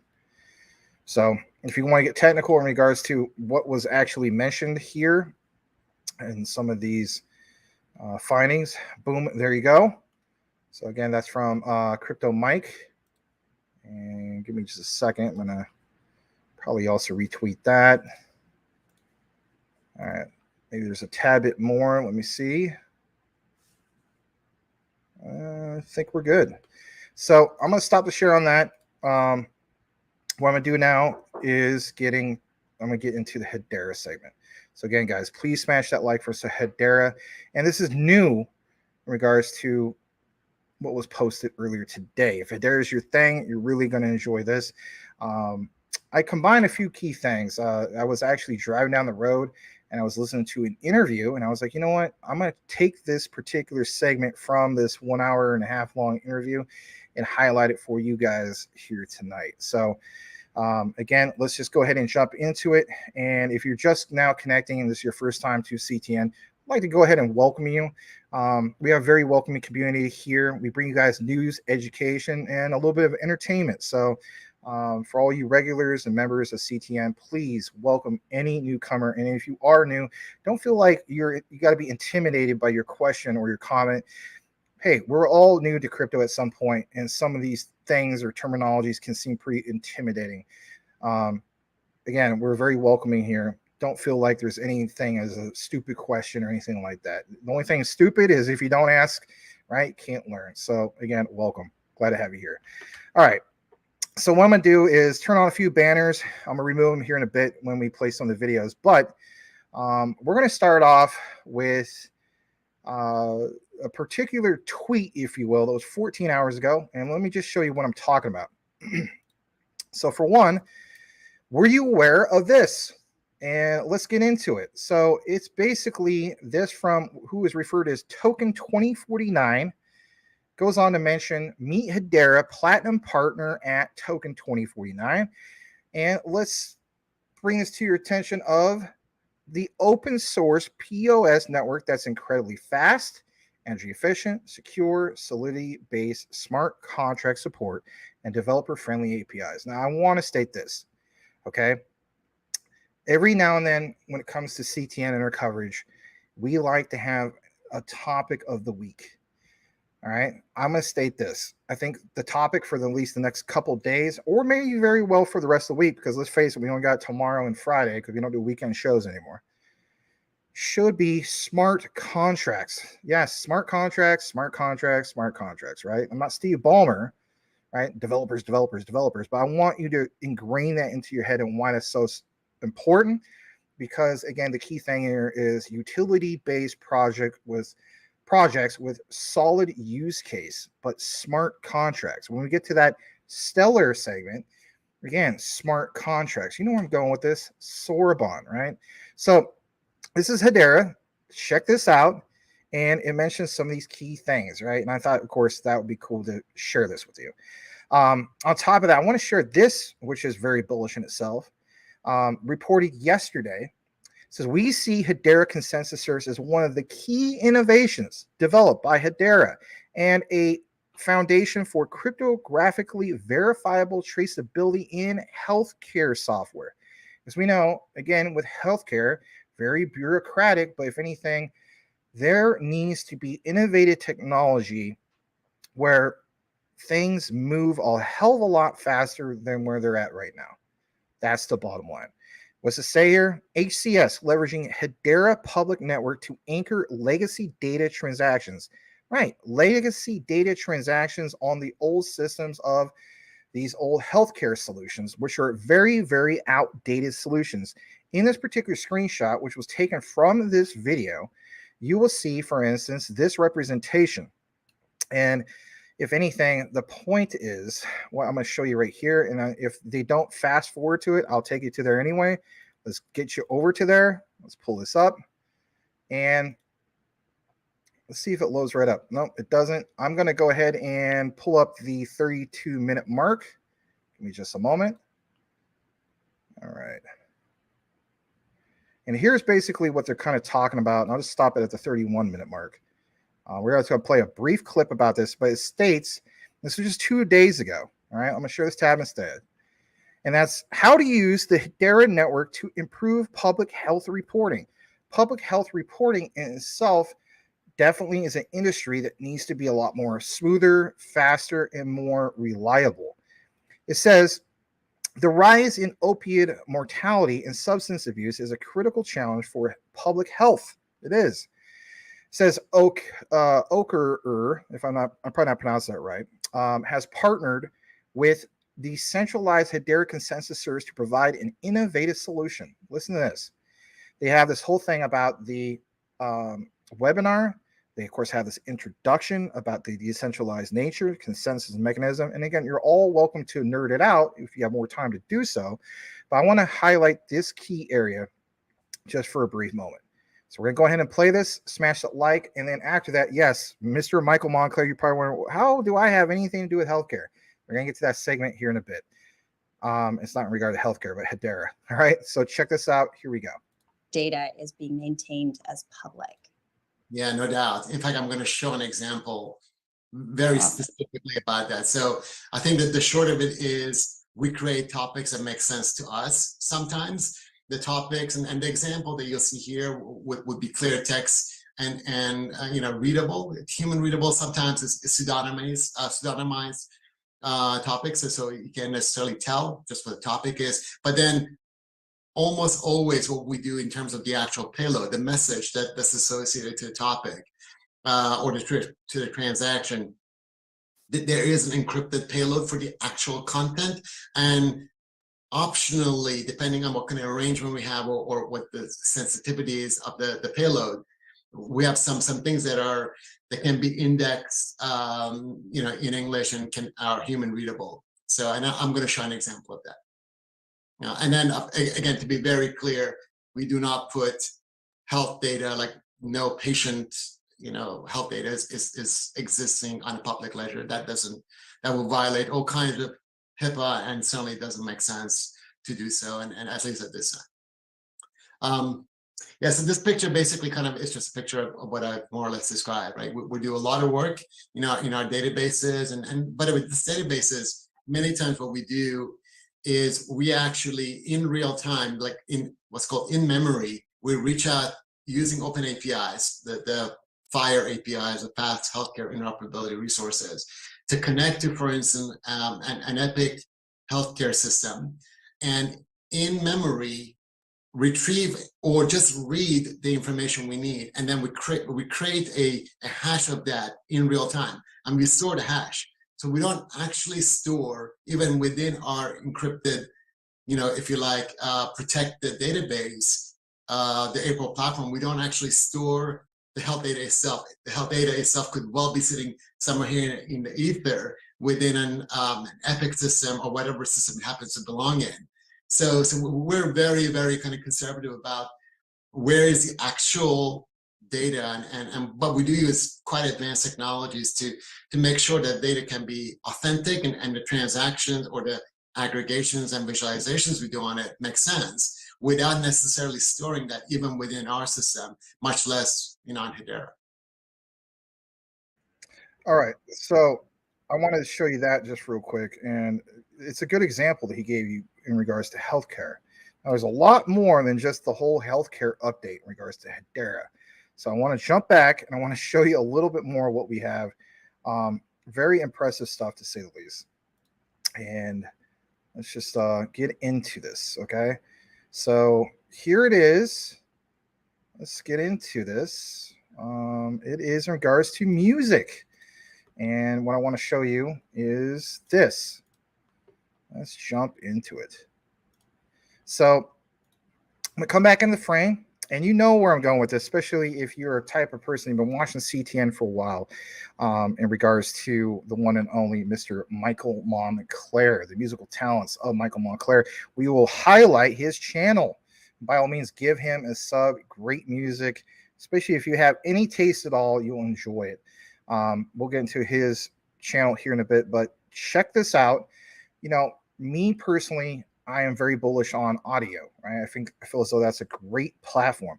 But what I love is to see another utility layer, if you will, when it comes to something similar, but with Hedera. Enter in this. And that is basically the future of music, like it says, on Hedera. Now, how long ago was this published? Well, basically speaking, it was earlier today, right? Not even a full 12 hours ago, okay? 11:10 my time. Goes on to state that their new multi-file music NFT, which is referred to as Hello Future, shows how creators can unlock new possibilities and experiences. And if anything, I know you're watching Michael Montclair, and I love you, brother. I think you need to look into this, my friend. I'm just saying, give you a suggestion. You don't have to do anything. But I know a lot of times we talk about various different cryptos. I know that you're bullish on I think Stellar XRP, right? Maybe you hold one, but not the other. I can't remember that particular part. But hopefully you do have some Hedera and that you feel very bullish on us. Again, the name of the show is Do Your Own Research with Max, right? DYOR with Max. Even if you're not a musician like Michael Montclair, take a look into this, guys. This is really, really big. Indie artists struggle in the music industry. Yes, do they not? Right? Think about the whole concept, especially you guys know me. I love 90s hip hop, 80s and 90s hip hop, right? Think about like the music industries, Death Row Records and all that, and Bad Boy Entertainment and so on. And again, the big record labels and how they literally crush the hopes and dreams of aspiring artists, right? So when we talk about the decentralization of various different cryptocurrencies, right, especially when it comes to the payment rails, well, the decentralization of the music industry is definitely an industry that needs to be what, guys? Decentralized. I think we can all agree on that. Indie artists struggle, of course, in that music industry with barriers placed between them and their fans. Yes, their careers and livelihood are controlled by a handful of companies. Again, think about where we're going with this. I mean, if we pay attention to the whole concept of the Bitcoin white paper, and that being like the inception of where everything blossoms from there on out, enter in Hedera, enter into this whole concept of just that, the decentralization of the music industry. Says, we started building on Hedera. We knew the future for music was brighter than ever. And of course, this part right here, because I know some of you guys are obviously in NFTs, says we were able to mint a multi-file NFT that contained 14 multimedia files, 3D object, audio, video, and so much more. It was, of course, carbon negative. Of course, it's going to be carbon negative. This is Hedera, for crying out loud, the greenest of the green when it comes to distributed ledger technologies. I would say number 2 would be Algo, but like I've always mentioned, it's not even close, right? Furthermore, royalties, right? This is a big thing, right? Because as a musician, it is all about the royalties, right? YouTube try to take it to a whole other level, and let's face it, they went a little bit bat-ish crazy with that, right? Even I, as a content creator, I mean, I can't even share most things without getting copyright flagged, right? So where is that balance, basically? Well, take a look at this, right? So it says royalties are controlled by the layer 1 protocol, which is Hedera itself. It says artists have further peace of mind. They'll be able to support just that themselves. Isn't that what it should be all about anyway? Right? Shouldn't we keep the best interest at heart of these struggling musicians? Give them a platform where they can thrive, right? The best part, low fixed fees. Only costs $1 to create a collection and just 2 cents for each NFT you mint. Oh my God. So projects building on Ethereum. Really going to have musical artists wanting to put all their money into Ethereum and get killed with gas fees? You know where we're going. A lot of companies are getting whiff of the Hederas, the XDCs, and so on. A little bit more about this. And this is bullish because this is today's news, right? A lot of things have been happening, obviously, with Hedera. The music industry and indie artists alike need a trust layer. We're always talking about the internet of trust, but the internet of value as well, are we not? To make music to the next level globally. Builders on Hedera are making this possible.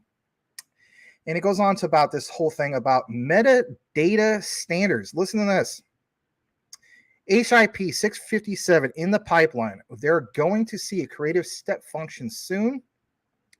They made this rock and roll song called Hello Future. We're going to play it here in a bit. Hopefully you don't get flagged for it, but if we do, I think it's okay because we don't have no ads, right? So I don't think the lives are monetized, believe it or not. So it is what it is.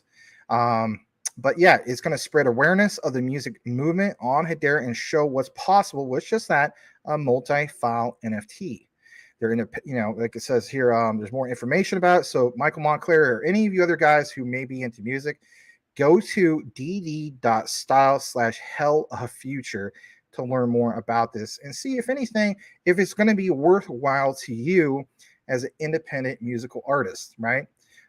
Maybe there's more information about, like, for instance, hey, you're going to get rewarded even that much more so because you hold what? The Hedera, cryptocurrency coin or coins, whatever bag you have. I don't know. Again, that's part of doing more of your own research. But the point is, it states they have independent artists, like we mentioned earlier. They have a creative firm who's here to support others on this journey into the era of tokenized, yeah, you read that right, tokenized music. Remember how many times we mentioned, the tokenization of anything and everything? Well, how about key things that simply make sense to be tokenized? We gave the examples earlier about the healthcare industry, and now another example about the music industry.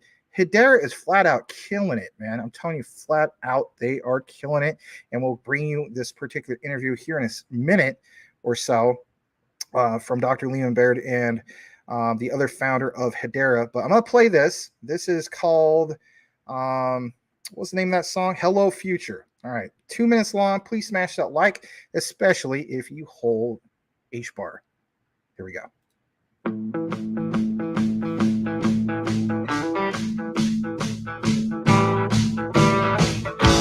Hello, future.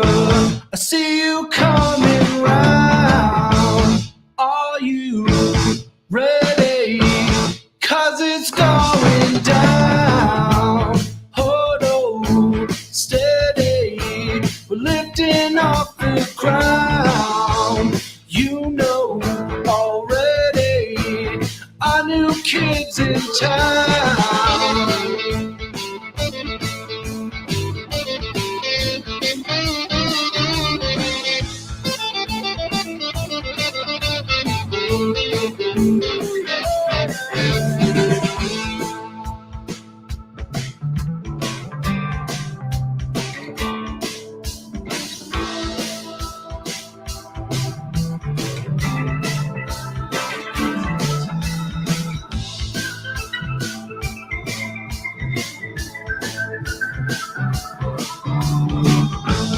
Hello, future. I see you coming round. Are you ready? 'Cause it's going down. Oh yeah, oh yeah. I need a little bit of love. I say to give me some of that love. I say to give me some of that love.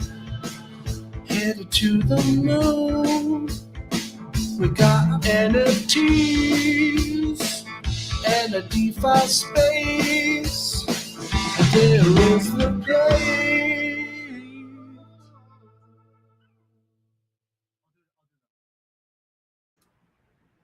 That wasn't bad. Whether that's your type of music or not too bad, right? I think that was pretty impressive. All right. So with that said, let's take you on over to the one and only Mr. Michael Montclair and his particular platform on YouTube. So Michael is a guy who's in our comments. He's been a longtime supporter of CTN. He's part of the CTN crypto family, obviously. And here is his particular page. Unfortunately, he had to make a new one. He needs to get some momentum back. You may think, well, so what, man? I'm a stick in the mud, and why should I have to go support this guy? Well, that's on you, but let's give you a taste of why you should give Michael Montclair that sub, right? We just played another video from you, but you want to know something? I think this takes the cake. So I'm going to show you Frank Sinatra's The Days of Wine and Roses, uploaded 1 day ago from the one and only Mr. Michael Montclair. And by all means, give him a sub. You can find him on Michael Space Montclair on YouTube. And I'm pretty sure that Mr. Tim Shea or something like that is really on top of it and giving you a link to his channel. Let's play this. It's only about 2 minutes. Enjoy the musical talents of Mr. Michael Montclair. Really appreciate you, Michael. This one's for you, my friend. Boom.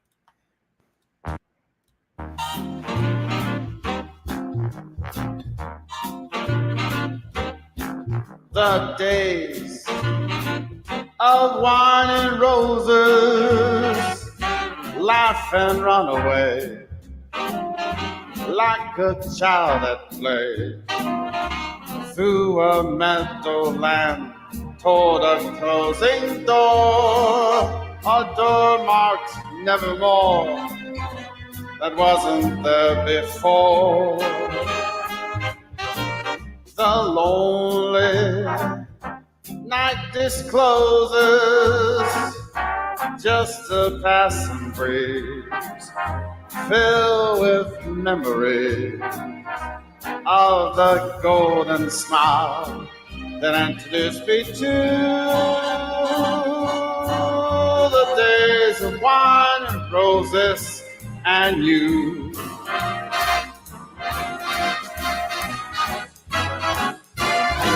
The days of wine and roses.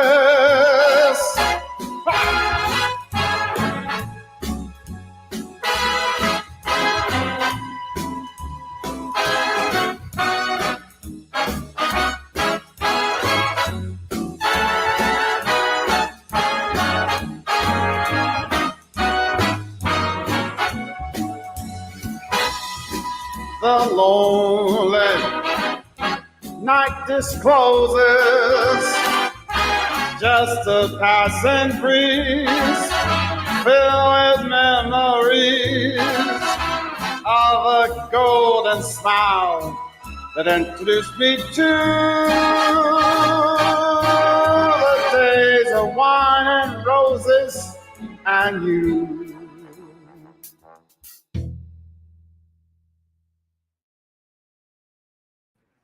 All right.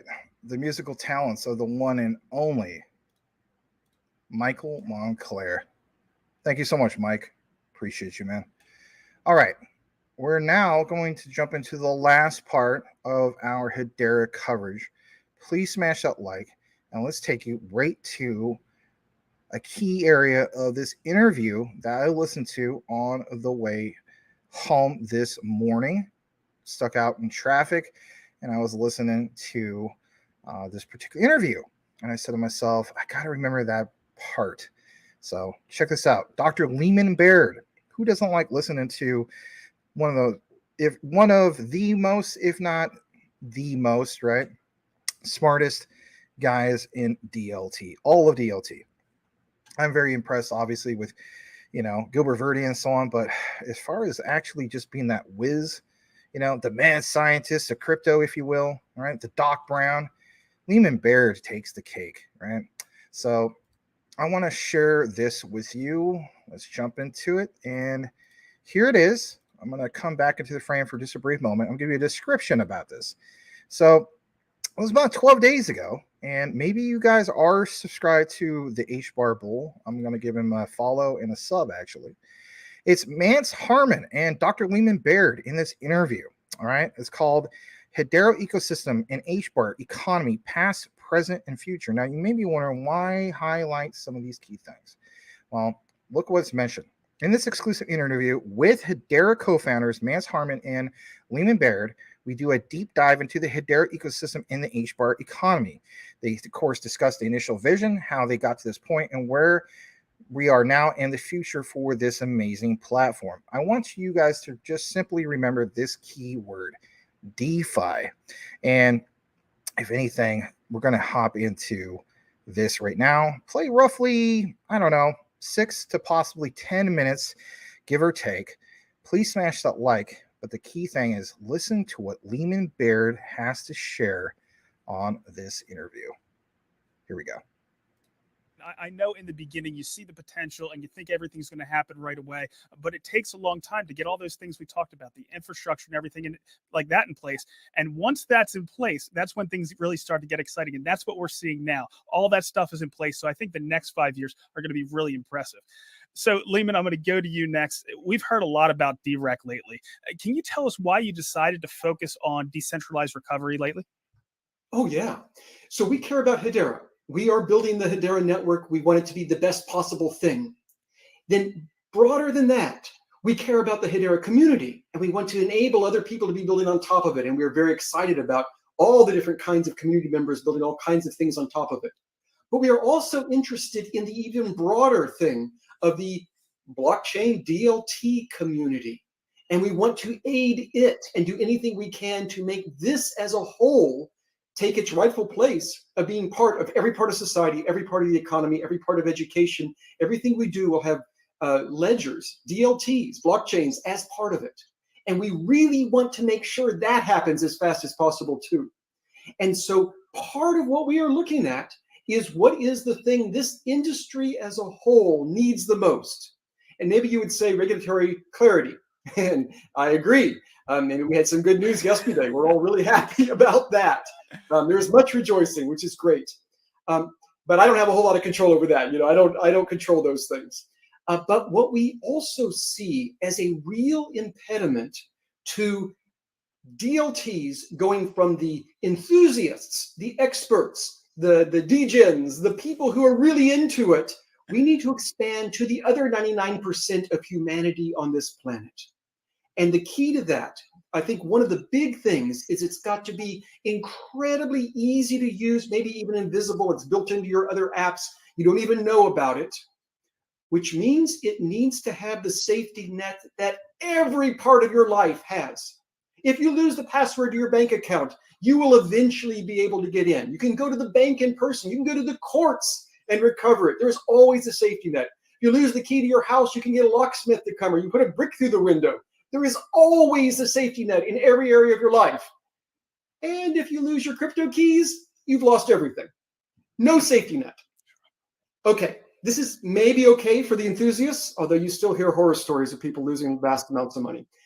But it is not okay for the typical person who doesn't even know what this stuff is. And when they hear about crypto, they think it's like a bank account. And of course, there's going to be a safety net. Everything in my life has a safety net. How could there not be? We as an industry have to build the safety net. And so that's what DREC is. It's you find helpers that are willing to help you. Your computer or your device is asking them every day, invisibly behind the scenes, are you still helping me?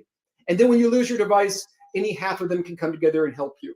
And it should also be built into even industrial grade things where the helpers come sort of automatically.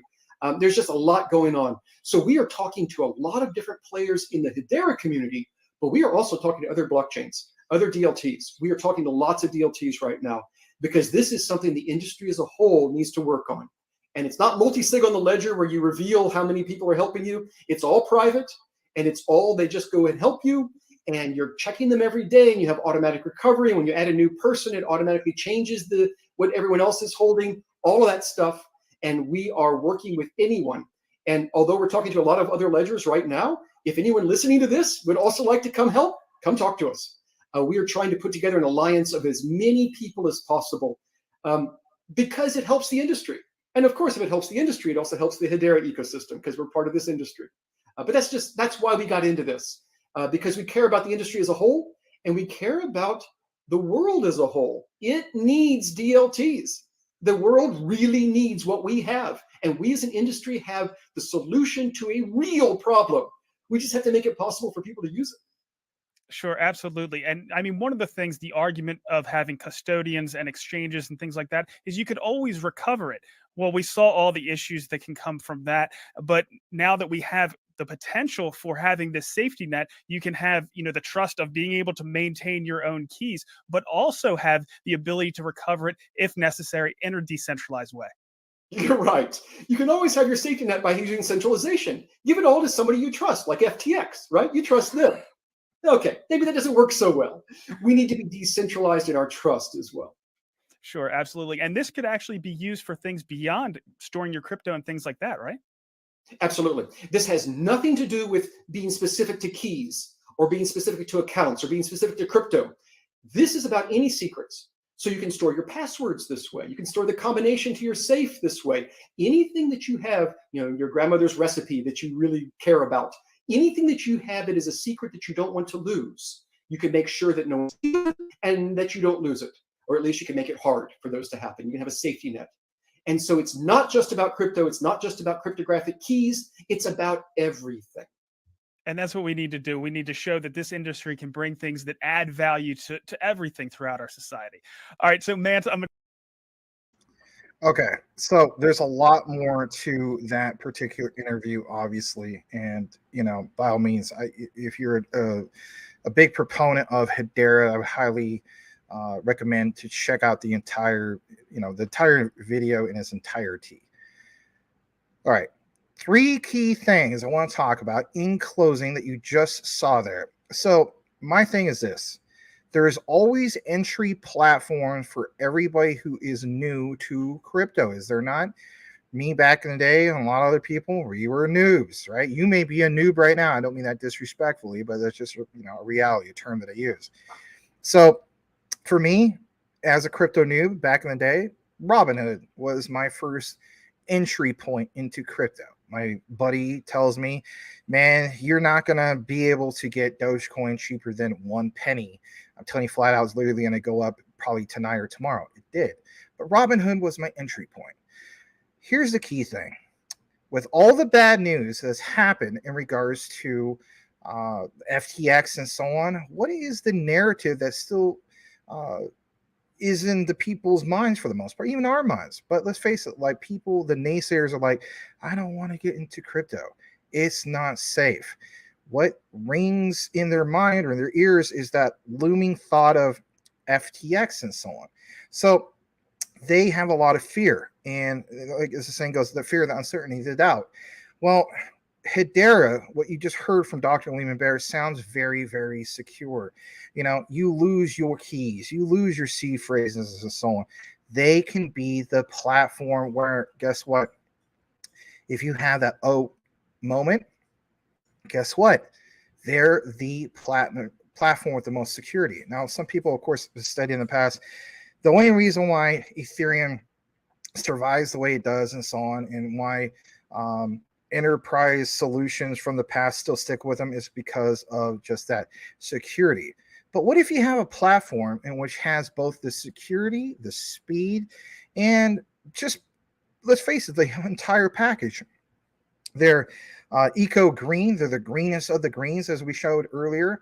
And you have all of these things that Dr. Lehman Baird mentioned. And I also like this concept, right? So it's not just the retail side of things, newcomers coming in and instilling that confidence of, here is the platform to put, to obviously get into, if you will, is an entry point. If my original entry point was like, God, I know, bear with me, Dogecoin, what about new entry points for people coming fresh off of that, as I would say, the fresh off the ship of Robinhood, for crying out loud? Can you have entry points for fresh off the boat of Hedera? Doesn't that sound amazing in itself? You know how much supply and demand that creates? And then how about this in closing? I said I'd make 3 points, but in reality, maybe this is 2. Maybe it's 3. I don't know. I'm not really counting at this point. All right. So he mentioned physical assets, right? Like he was talking about a recipe. Forget the whole concept of recipe. I mean, I understand that people have the concept of, that's sentimental, and there's nothing wrong with that, right? Put that on blockchain. But you know where I'm going with this, right? So some of you guys are obviously invested into Constellation DAG because we understand that big government connection, especially with the Air Force. Could it very well be, and I don't think this is too much of a stretch, right?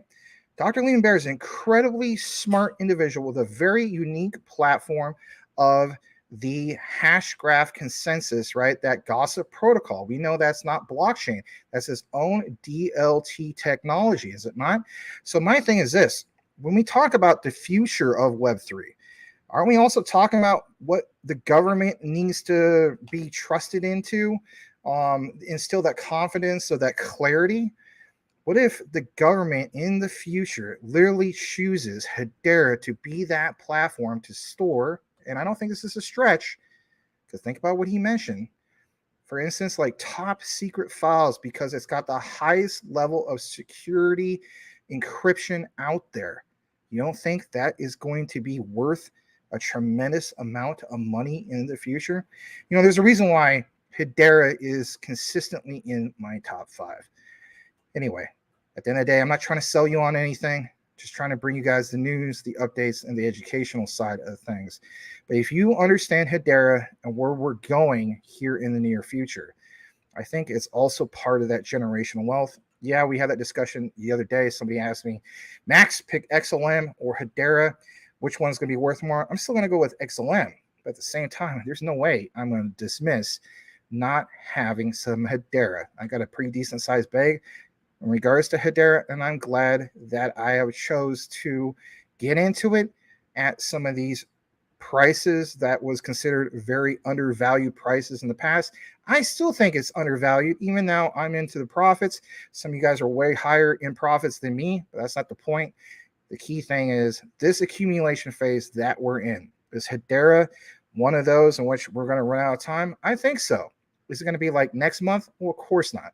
But the key thing is know what you hold in regards to these distributed ledger technologies and everything that they are tied into. When we talk about multiple layers of utility, Hedera ranks way up there, part of that cream of the crop, if you will.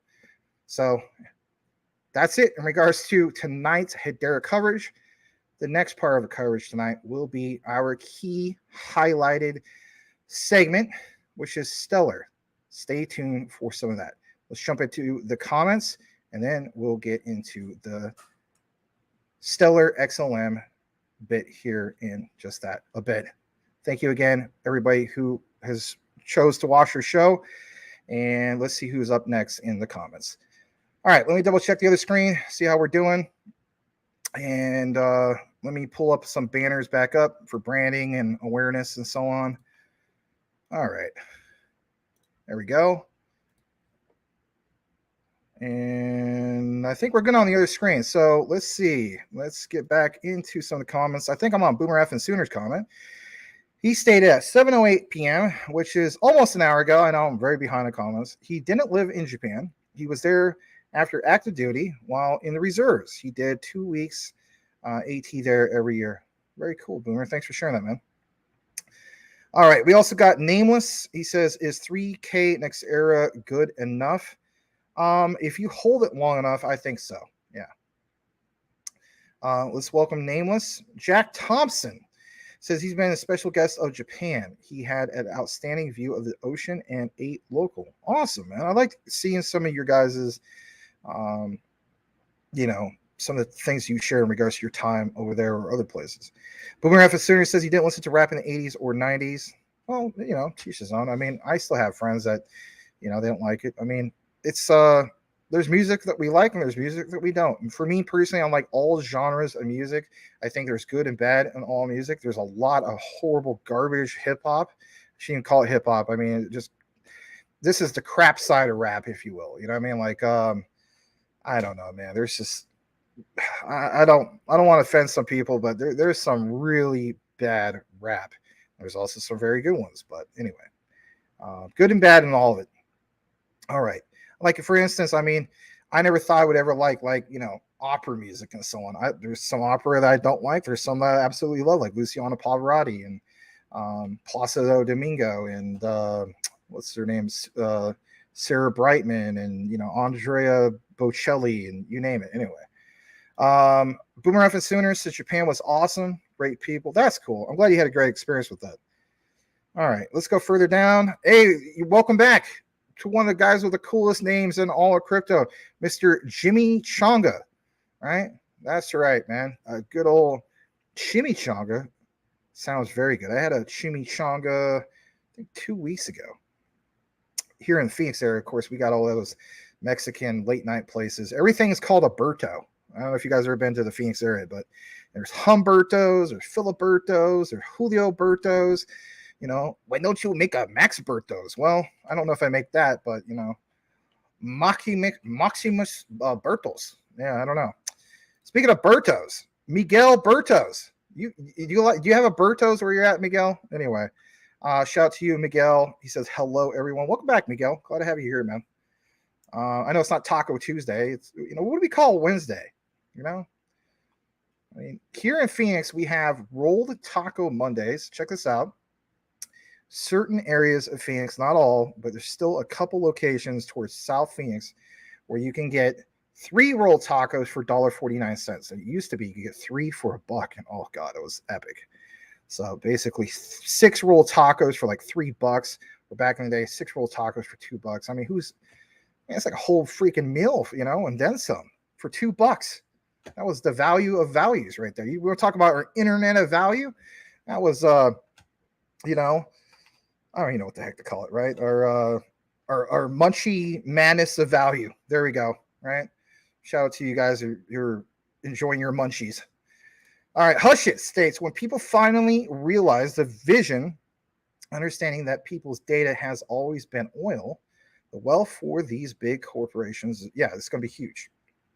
I mean, I'm glad you understand it and so on. I mean, I think that's the whole thing. I mean, even to this day, like, I'll see a person, they're like, oh, this, I just got my new cell phone and it's asking me if, it has permission to use my microphone.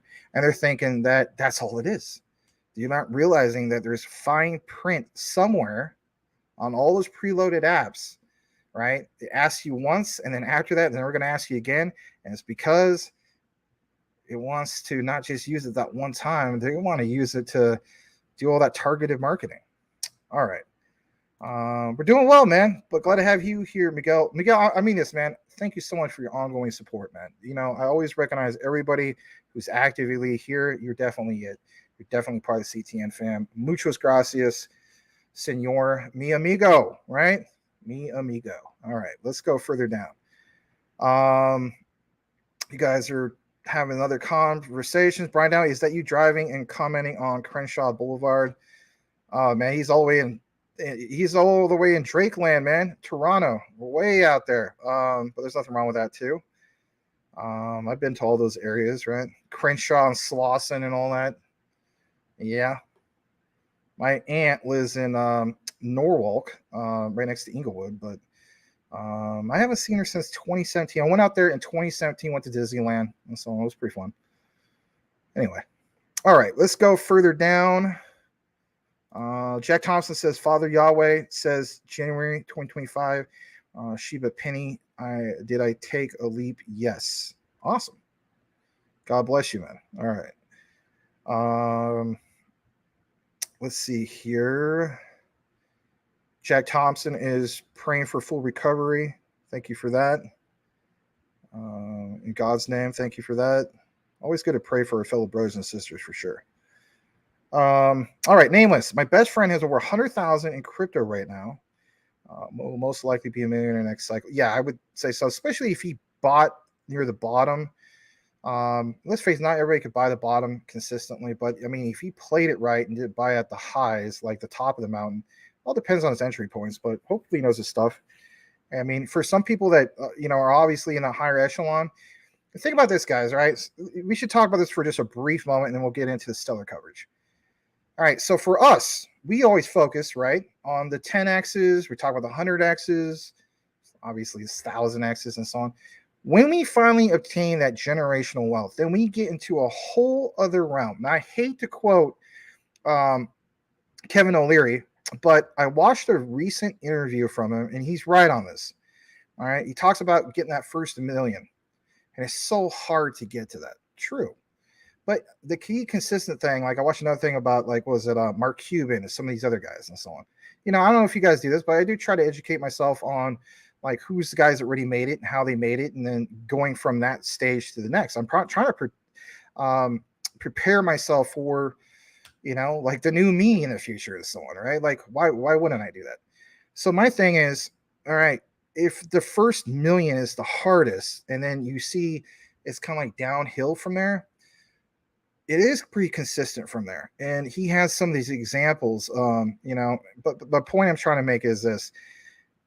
We focus again on the 10Xs, the 100Xs, the 1000Xs. Which ones are those?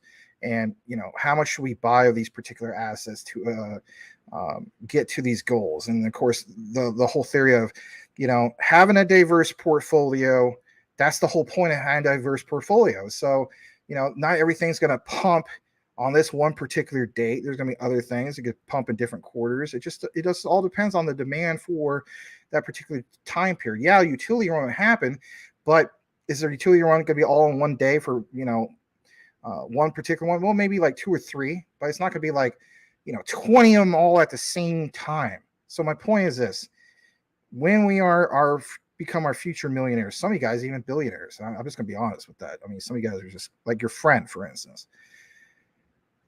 For them, it's a 2X. That's all it is, right? And consistently doing 2Xs because it takes that stress off of you.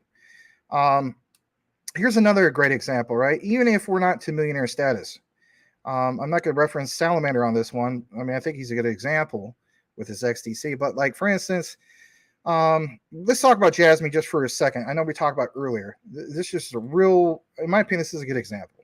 Okay. We always talk about the $1 goal that a lot of us want to get to. For some of us, it's not a $1 goal. For some of us, it's a 50-cent goal. So a person that holds obviously $1 million, $1 goal, if you cash out the whole thing, well, then you kind of, you're going to get those particular price levels anymore. No. But by having multiple bags at goals that you were trying to achieve for the long-term vision, that is a game changer. And what I mean by that, for like me personally, my new goal, I'm just going to throw it out there. I don't care. All right. It's not a pissing contest. My new goal for Jasmy is 3 million Jasmy, and I'm going to treat it in 3 different chunks. Now, hear me out on this, okay? And you can apply this to anything. You can apply it to QNT, anything. And some of you guys already have your plans. But for me personally, I say to myself, I could do one of 2 different things, all right? So don't necessarily picture me, because I want to use this example, your friend. So the common thing I mentioned before was you have 3 bags, okay? 3 million of these things, right? And don't get me wrong, that's quite the investment. But at $1, you take profits at $1, you're a millionaire. You have 2 more bags. Keep 1 bag, for instance, for $5 or $10. Why is that? What if the darn Jasmy team happens to be right, and that KPI target of $17 is a real thing? Now, if we believe in a utility run of other particular digital assets, why aren't we believing in the whole concept of the $17 target for 2026? I'm just throwing that out there. Why be dismissive of one but not on board for the other? I'm just throwing that out there too, okay? Not financial advice. That's just how I'm looking at it from a perspective. Now, here's the other perspective I want people to look at, not just as far as, having 3 bags. So, for instance, you have, let's say, 2 million Jasmy, okay? So we get to 2 million, you get 2 million Jasmy, and instead of going to $1, your goal now is 50 cents, right? Well, you're a millionaire, okay? What about with 3 million Jasmy? The point is this, it's just simple math. It takes that stress off your shoulders, if you will, to obtain those particular goals, right? So like we talk about, Salamander was over 1 million XDC. Obviously his goal is at least, a $1 in XDC.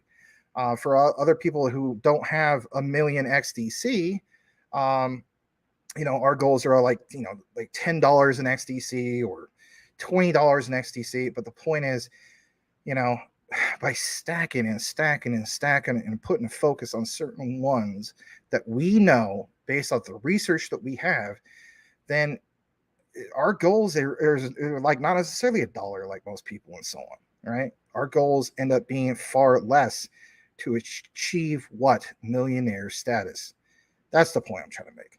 Your friend at 100,000 in crypto, I'm not to that. I've stayed in the past, I'm roughly about 76, 77,000.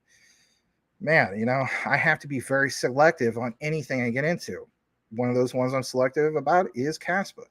Anyway, I don't want to elaborate any more about this. You guys should have your plans, have a spreadsheet, know which goals you're trying to get to. And again, like I've always mentioned, have a portfolio manager. And if you don't want to pay for one, like, was it 3T Warriors Academy have in regards to Merlin? That's a great platform, by the way. I'm really thinking about paying for that. Go with a free one, CMC. No one's going to hold it against you. You know what I mean? It works great. You use the app, you can use the web-based version, where the case be. Follow your watch list and follow it closely and say to yourself, when we have even more of a pullback, right? And I know Crypto Mike, I saw in the comments, paging Mike Cornwell, and that is, you said, why is the whole market tanking? Well, we've been covering a while why the market is tanking, right? And, it's basically based on the reports and so on. A true Fed pause that we don't have yet is not here yet. Once we get that, it should be absolute blast off. But that pullback, how much longer in this month is it going to happen? And is September going to be the significant level? Significant time in which we get back to that goal of 35K a BTC. We'll see what happens with that. All right, let me go into just 2 more comments. We'll get into the Stellar segment because we need to, because we're almost at the 2-hour mark. And let me just read this real quick. Incurable Optimist, it would be good if data, hold on, it would be good if data, I know, right, would have a rating feature where user would rate, what's he saying? Reddit hose? I don't know, maybe it's type, using your data so that decentralization will help police the unethical practices. Yeah, you know, you could apply that to all sorts of different things. You know, we talk about like the voting system on blockchain. I think that's going to be a reality for many different countries. I think it'll be a reality here in the United States at some point. Some people will disagree. They'll be like, no way, Max, that is not going to happen. We'll see. We'll definitely see. All right. Let's go ahead and use that as a bookmark. Double check the other screen, see how we're doing. Make sure I didn't miss anything. Jack Thompson says, my cardboard box is cramped, Max. Are you my brother's keeper? And the founder of Lost Men. Anyway, from Pulp Fiction. Anyway. All right. Smash it like you haven't done so already. You guys have been waiting for the stellar coverage. Let's bring you that stellar coverage. Please smash that like. Let's get into it. Stellar. Something that doesn't get covered every single day, right? But we're all bullish on it. Well, I should say all, but most of us are, right? All right, I'm going to pull this up here in a bit. Just trying to kind of clear out some of my tabs. Let's see where we're at. Give me a second. And just want to clear it out. Kind of helps with the memory and stuff like that. All right, so I want to jump specifically into this, and it's Sorbonne basically. So here's the thing, here at CTN we're trying our best to cover anything Sorbonne. And if you're new to the whole concept of Stellar and Sorbonne, and you're thinking, well, what's the heck's the big deal about it? I'm brand new, what's this Sorbonne thing? You got to understand, this is the premier key smart contract of smart contracts on the Stellar network. We're going to have 70 projects flip this switch, basically onboarded to the system. And the key thing is, all we need, like I mentioned, is to have something like a singularity net or something like that out of that bunch. And I think that's going to happen. Let's get into why I feel as though there's some bullish indicators on why that could happen. I've gone ahead and fast forward to this key area of this interview. So if anything, let's bring it to you guys. And just trying to load this up. Here it is. You should be familiar with this particular lady if you've seen the interview with her before introducing Sorbonne. But here it is. And I want to give you a little brief introduction to why we're paying attention to this tonight. So this was a while back, but the key thing is they recently put this out, right? Look at some of this naive comments. A rug. Are you serious? I mean, come on. Oh, this guy's talking about some other. Anyway, it's talking about some NFT project, not Stellar. Anyway, so yes, it says right here, whether you are a seasoned developer or just starting out, this workshop will give you the skills and knowledge you need to develop your own smart contracts on Sorbonne. Now, what I love here is the passion that this guy named Morgan on the right side of the screen talks about. You know, we all have hopes and dreams. Maybe you're not the type of guy you have any more hopes and dreams. You're just the type of guy in which you're like, bro, I never had any hopes and dreams. I'm just a guy that, you know, works hard, whatever the case be. I think for the most part, some of us have some kind of hopes and dreams from the time that we were a kid and so on. I love what he shares here. And if anything, listen to what he mentions at this part, because you will have a new realization of what Sorbonne is trying to accomplish. It speaks for itself. Smash that like, especially after you hear this. Here we go. Yeah. By the way, very nice shout out in the chat here. Free access to viewers if you tweet at me on Twitter. Yes. All right. So my Sorbonne story. So my developer story, going back real far, I started as a kid with a fascination with computers. And I remember I was 14 when I wrote my first line of code. And for me, that was, you know, that experience informed what I was going to do from that point onward. Mhm. And I've made a career out of it, and almost 20 years of frustration followed with the joy of seeing something that you've built come to life. So that's I guess, any developer's journey there. And the reason I'm sharing the frustration with the joy part is because I feel this industry, and I'm talking specifically about the blockchain industry, has not focused enough on the joy of building, while providing ample frustration. And you can probably see that in your own experiences a lot. So over the last 2 years, I've tried playing around with a few smart contract platforms, spending considerable amount of time with 2 of them. And in the end, I felt a little bit like Dorothy from The Wizard of Oz in a conversation with Scarecrow and Tin Man, trying to find out why one had no brain and the other one had no heart. And in my frustration, I continued looking for a platform that had both a heart and a brain. And just last November, I found Soroban. The first Sorobanathon was taking place, and Anuja was hosting that, and it was a beautiful experience. On GitHub, you log in, and everybody's sort of submitting their own ideas and thoughts, and experiencing the joy of development. New technology, and right. Yeah. So I took part in that. I jumped right on it, and I found out about Soroban in the process.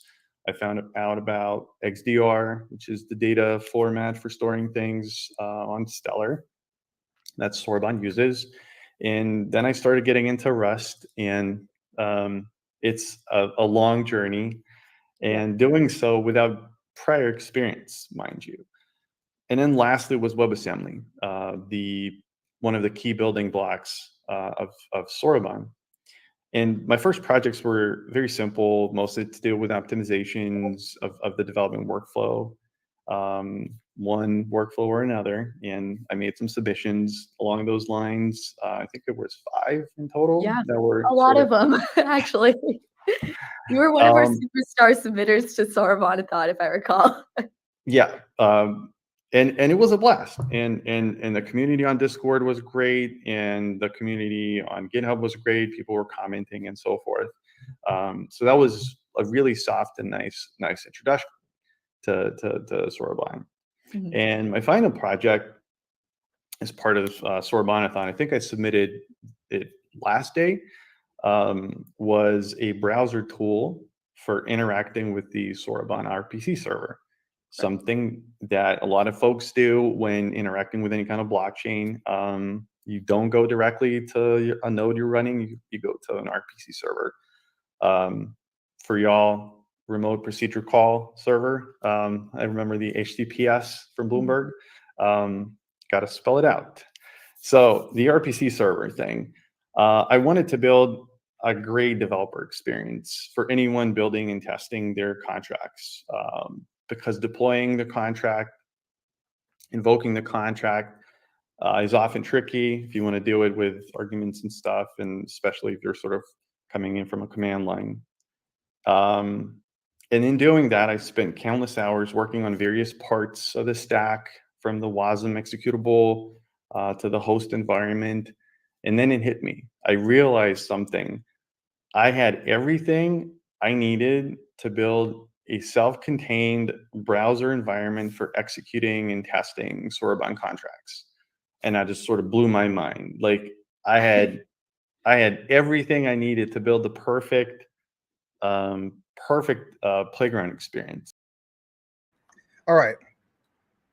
The point is what he mentioned, his dream from the time he was a kid, and building this, going to this platform of Soroban and having that perfect experience, the ease of use. That's just one dev.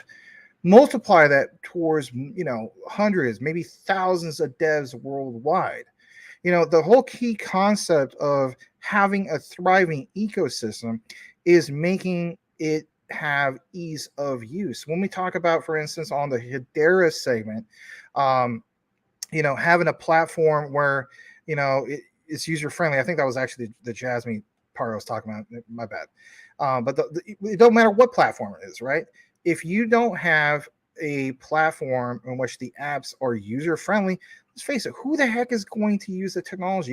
You could rant and rave about technology all day long, but if people see through that and they're like, I don't know what this guy's talking about, but this thing there's a learning curve here, right? What is the key thing that we always highlight, right? Quants over ledger, right? Being able to go on that platform, 3 lines of code. Well, what about Stellar, right? So with Stellar, that was a great example of what he's talking about. Being able to quickly go on there, do what you need to do, and build, right? The word will get around to other devs. I'm telling you flat out. And this whole concept that now they have 70 projects they're going to be onboarded instantaneously, basically speaking, after this testnet is over, right? Going to an actual full-fledged mainnet. That is going to be unbelievable. I think, if anything, when we talk about price shock, I know we put so much emphasis on the whole concept of cross-border payments on it, and don't get me wrong, that's huge, right? But if you've been following Stellar, one of the key things is, Stellar versus Ripple is smart contracts, right? So, I mean, it's like, I don't understand why there's not much more talk about this concept. Sorbonne is the key underlying factor towards this big deal of just that, smart contracts. So, I'm thinking to myself, okay, what about former Ethereum devs who are just simply fed up with that whole old system of, hey, I'm becoming broke on your outdated platform. What are you guys doing with this? Oh, well, we have these layer 2 solutions, blah, blah, blah. Okay. How's that working out? You know what I mean?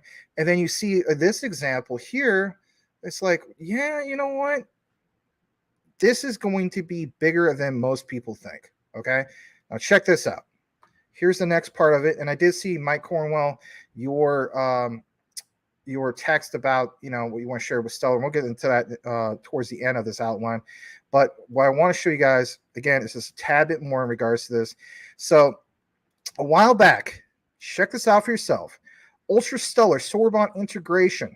Okay, what is this all about? Well, this thing was part of this community fund, if you will. It got a budget request of $144,000.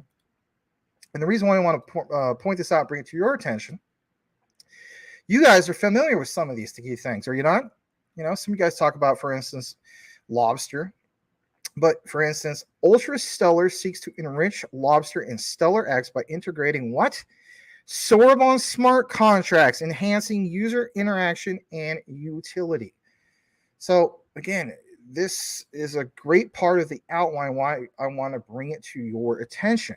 Now, this, of course, has a little bit of a video here. I'm going to play this.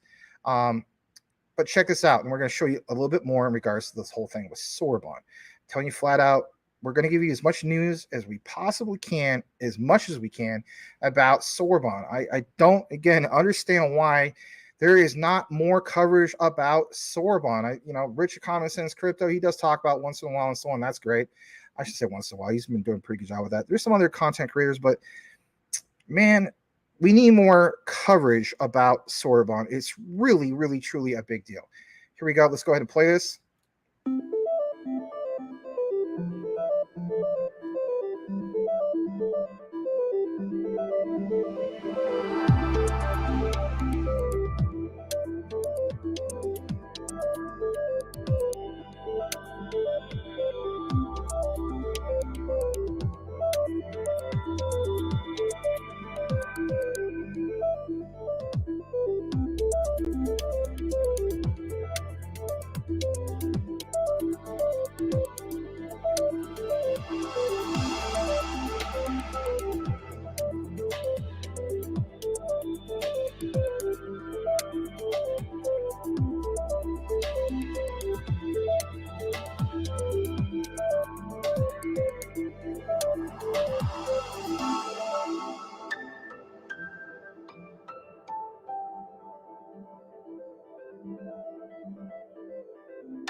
All right.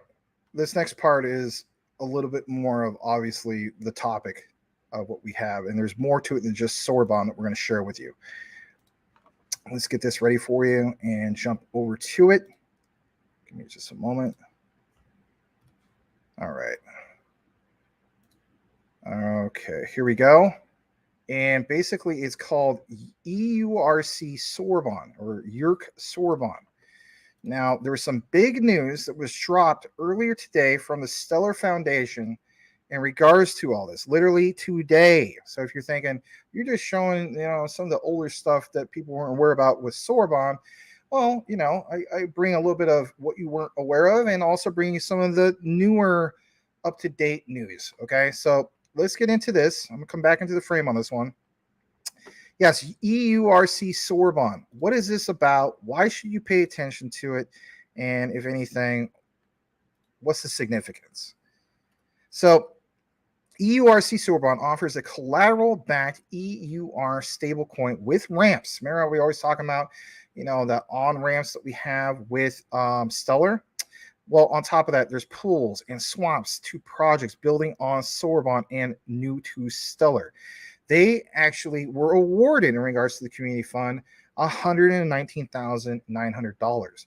There's this little video about this, and it's a demo in regards to EURC Sorbonne.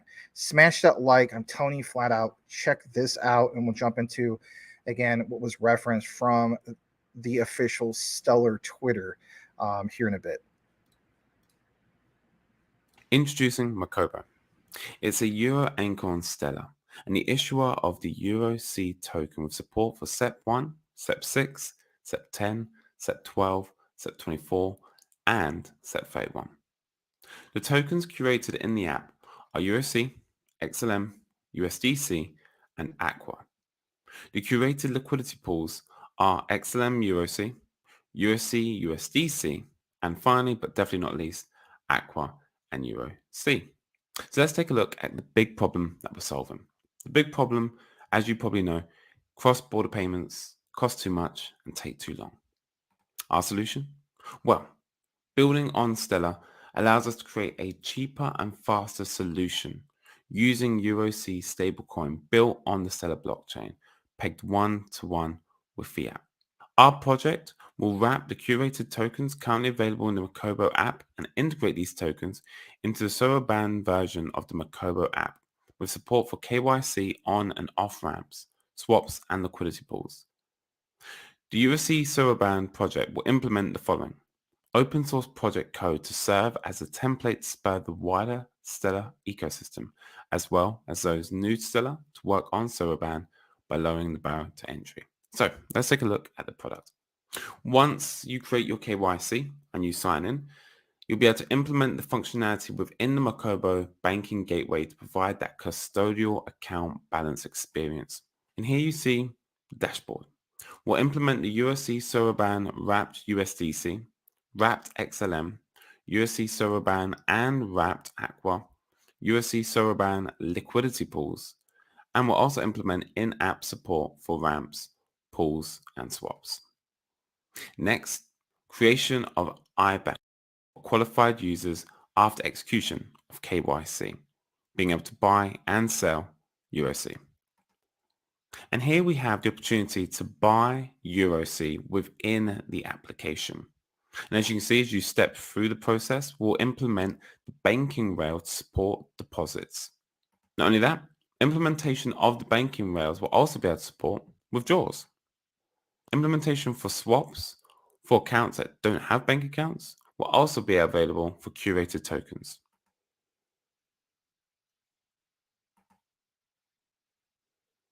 And as you can see, USC listings are already in place, and the combination of fiat-backed tokens like USC Sorbonne and more developers building decentralized apps with utility will lead to an influx of Euro liquidity from other blockchains to Stellar, overall via the USC Sorbonne token. Thank you for your time. An influx of other blockchains to Stellar, an influx. So again, remember we're talking about price shock earlier, supply shock, price shock, Shock all around the board, all across the board. I don't know about you, but every time I see something about Sorbonne, I want to pay more attention to that. Thriving ecosystems are the proponent, in my opinion, to helping get the job done. As the saying goes, there is something about power in numbers, right? If you have, like the analogy earlier before, one person working towards the goal of just one project on his own might do well, but it ain't going to do as well as if you have, a whole network or a bunch of other people bringing their talents, if you will, to create a thriving ecosystem. You better believe Stellar is going to be one of the most thriving ecosystems of ecosystems. All right. There's obviously a little bit more of what we have in regards to Sorbonne, and this time around, or I should say Sorbonne, Stellar this time around. I want to share this with you guys. This was at 8:09 a.m. straight from officially like the main Twitter of Stellar org. And I'm going to come back into the frame on this one as well. Please smash the like. And as you can see right here, today we are excited to share the open source release of the Stellar disbursement platform. There's obviously a little bit more in regards to this. And I'm going to put up some banners just for a second because they were off of there. But my key thing is, I always like to bring some of this key information to you guys, especially if it's new. I don't get to do it every day. But yeah, let's jump a little bit more into this. And here it is. So from paying gig workers, because remember earlier in the outline, not for Stellar, but for the Hedera segment, we're talking about, those independent artists and so on. Shout out to Michael Montclair. But yes, paying gig workers anywhere in the world to delivering digital aid. Anyone can power global payments using digital assets with this publicly available bulk disbursement tool. 12 hours ago, again, reported. Over the last year, Stellar.org has been heads down, I should say, building this platform to make faster, cheaper, and transparent digital disbursements available to anyone. This is why I can consistently state that sometime in the future, if I had to pick one cryptocurrency that's going to be the one that's identified by the world as, the one, if you will, when it comes to paying for groceries or, paying bills, you name it, it's Stellar. Last December, the Stellar disbursement platform was first used to power digital aid disbursements in Ukraine. On top of that, there is this. Now, this turnkey payment solution is open source, available to anyone to use and build upon. Again, isn't that the whole point? We gave that example earlier about that one dev, how easy he was able to build on Stellar. Word of mouth travels. And if anything, devs talk to who? Other devs. And they especially talk to some devs that are on some of those other platforms. You better believe it, like the Ethereum ones and so on. Hey, jump ship. Get with the picture. Join the one in which is innovative, fast, easy to build on, and efficient. All right, a little bit more in regards to this. Access to Stellar disbursement platform. This part is good. And shout out to Sammy. I don't know if he ever watches this live, but Sammy, if you happen to watch this on the chopped up version, shout out to you, man. Appreciate you, especially with your key findings. It says access to Stellar disbursement platform anywhere in the world to do what? Quickly send funds to thousands of recipients in what? Seconds. Monitor funds delivery in real time. Number 3, power suppliers, payments, payroll, contractor payments, and more. How many times have you guys heard me say boil it, mash it, stick it in the stew? Yeah, this applies to everything and anything and everything. All right. Check this out in regards to this dashboard. This blows up a little bit more for you guys. This is really, really big because you know what? A lot of times you guys pay attention to the, the payment side of things. You actually want to see what happened on actual transactions and stuff like that. So let me show you guys this on this particular dashboard and check out this disbursement volume. Just double check I'm not muted because that would be bad. So you see this was up about 8.37%. Successful payment rate, 96.59%. That's a pretty nice ratio, right? And let's see here. Failed payments was only 312 out of that amount. Remaining payments is 12. But again, think about this. Remember we talked about Sorbonne, and we talked about EUR, was it C, Sorbonne, right? But look at this. Total disbursed, 428,000 of Euro C, 300,000 on USDC. Gives all these amounts, easy to track, right? Look at these recent disbursements. Sorry. Look at some of those dates created, total amounts, the dispersed amounts. Hopefully you guys see it. Let me double check the other screen. Yeah, you guys see this. So, I mean, it's all there. That's the whole point. I mean, the transparency and ease of use to be able to, verify some of these key things. All right. Obviously, there's a little bit more to it than just this. Let me share this again with you. All right, here we go. Let's jump back to this tab. The other part about this, all right. You can also tap into Stellar's extensive network of global on and off ramps. We're always talking about the on and off ramps about, when it comes to Stellar, especially when it comes to MoneyGram, right? In over 180 plus countries where recipients can convert their digital currency into cash. The whole concept of being able to do that is crucial. So it says an open source global payment solution. That's why, again, I will always state that I think that, Stellar is the one when it comes to this payment platform and so on. I'm going to show you guys this real quick from obviously Stellar, their products. This is like one of their showcases in regards to products and tools and the disbursements about it. And this was all recently updated. It shows some old screenshots, but I mean, this was new as far as actually on their site. Some of the examples I showed you earlier in regards to the recent disbursements. They also got this whole thing of the turnkey disbursements platform, initiate and disperse bulk payments, like we mentioned earlier, real time, and of course, settle instantly 24/7, 365 days a year. Full certainty of funds that will deliver, streamline end user crypto onboarding with seamless wallet creation, and tap into Stellar's network of global off ramps. How about this? All sizes, right? Micropayments, humanitarian aid. You have global payroll. And one of my favorite things, right? Does it scale? Yeah, it scales in seconds. Absolutely in seconds. Turnkey access and intuitive interface and API that fully integrates into your product suite. Transparency. Instantly send funds across borders with real-time visibility throughout the flow of funds. Global access. Remember talking about the whole thing of what kind of access you have and what kind of off-ramps you have. Convert crypto to fiat at over 300,000 off-ramp points across the globe. And of course, we showed some of those examples in regards to how there's more MoneyGram locations now apparently than compared to BTC. That's big. That's absolutely huge. You got to create those access points, expand your payments and operations. Talks about, wallet creation, and I like this part. Recipients can easily access funds with on-demand wallet creation via an SMS invitation. The whole point is maybe some people don't understand all the concepts of this, but they can understand how to send a basic text message. I mean, come on, what kid doesn't know how to text?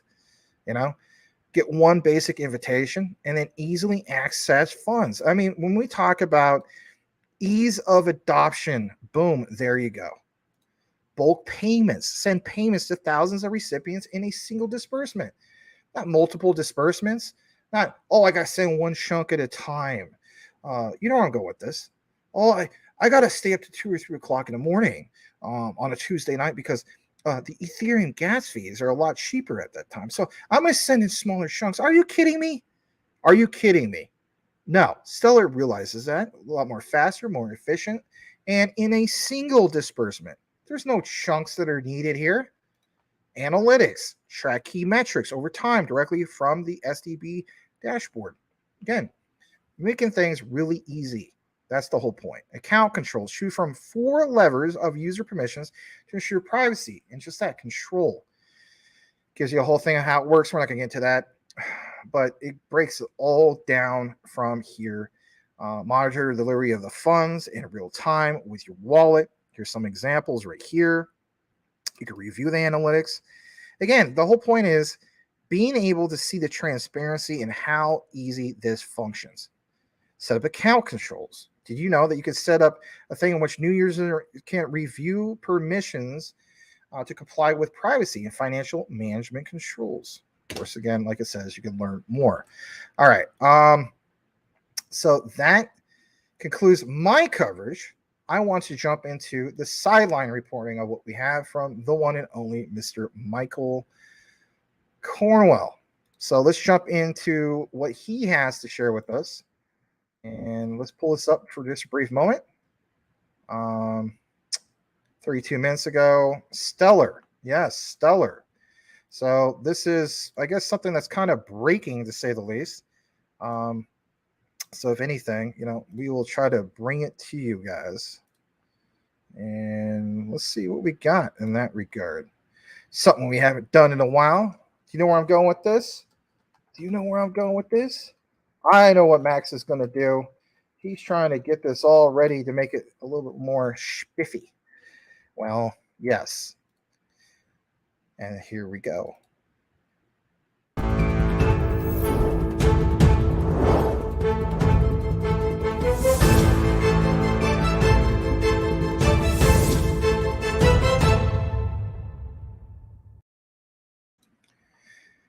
Thank you for tuning in to CTN Headline News with Crypto Talk Now sideline reporter, Mr. Michael Cornwell. All right, let's jump into this. Got to do the kind of weird voice with that one, right? So Mike has this report, and according to what you guys have in the comments, Boomer F and Sooner States, this is really something else. So you guys probably seen this, but nonetheless, for you guys who are watching on the replay or whatever the case be, just tuning in, or maybe you're the type of guy who just listens to CTN driving down the road, right? Shout out to Lenoir, Iron Mart Trader, not Iron Mart Trader. I almost said Iron Flux Trader. I don't know what happened to that guy. Anyway, Iron Mart, right? Shout out to him. You guys that are truckers and so on, or anybody else that listens to us, right? You can't do the whole thing of jumping ahead. You got to listen to it when I deliver it to you. So here it is, straight from Mike Cornwell. This made it to News BTC, and it states, Stellar breaks free, unleashes new open source disbursement platform, kind of like what we were talking about earlier, and introduced this, right? So I think it might be a reiteration, but wherever the case be, we'll see if there's something different on here that's worth bringing to your attention. So let's see here. This is all the stuff I basically talked about. But yeah, so yeah, you know what I mean? Beat you to it, my friends. Anyway, it's okay though.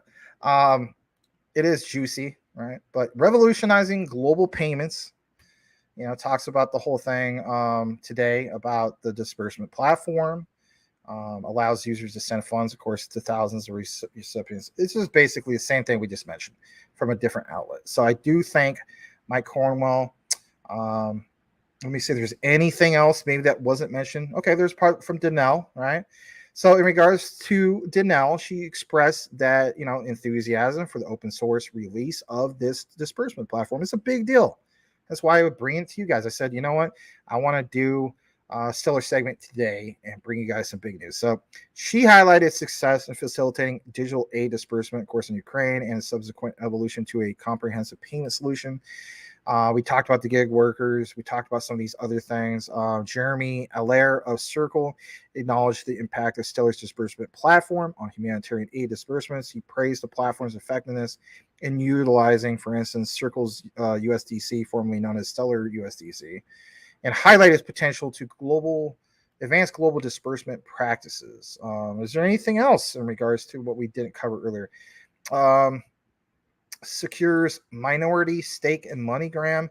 Okay, we didn't talk so much about MoneyGram, so I guess we talk about this part. Stellar Development Foundation announced its recent participation in the Go private transaction with Madison Dearborn Partners. I think yesterday's show you guys were talking about there's some big news in regards to MoneyGram, so I guess we can share this, right? This is good stuff.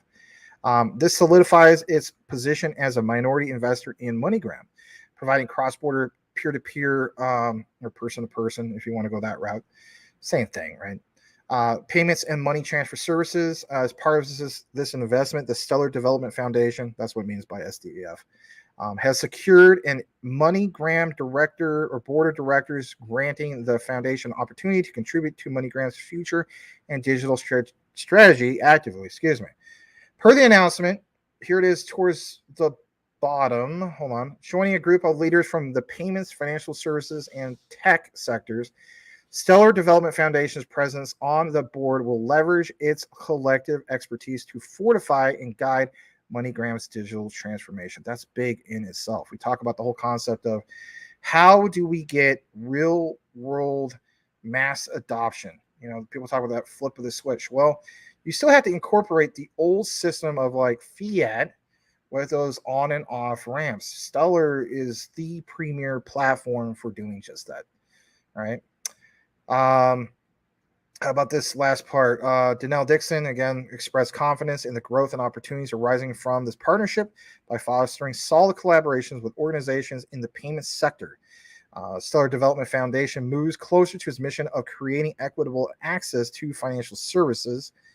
And of course, this announcement signifies, a mutually beneficial arrangement where Stellar Development Foundation's involvement will contribute to MoneyGram's digital advancement while aligning with SDF's vision of facilitating inclusive financial access. So it's very, very bullish to say the least. Big news when it comes to Stellar. I'm telling you flat out. I mean, you know, yesterday with what you guys saw in regards to MoneyGram, and especially with today, I'm telling you flat out. And then the whole thing was, you know, like I was mentioning with Sorbonne, Stellar has killed it with recent news, and it doesn't need to hype itself. We don't need anybody hyping it, me or anybody. It speaks for itself. You notice a continuous trend here, what we cover? All these ones that we cover here, what is the consistent thing? The consistent thing is basically the use case, the innovations, the innovators behind it, and so on. You know, we don't need to hype a meme coin or anything like that, or meme token.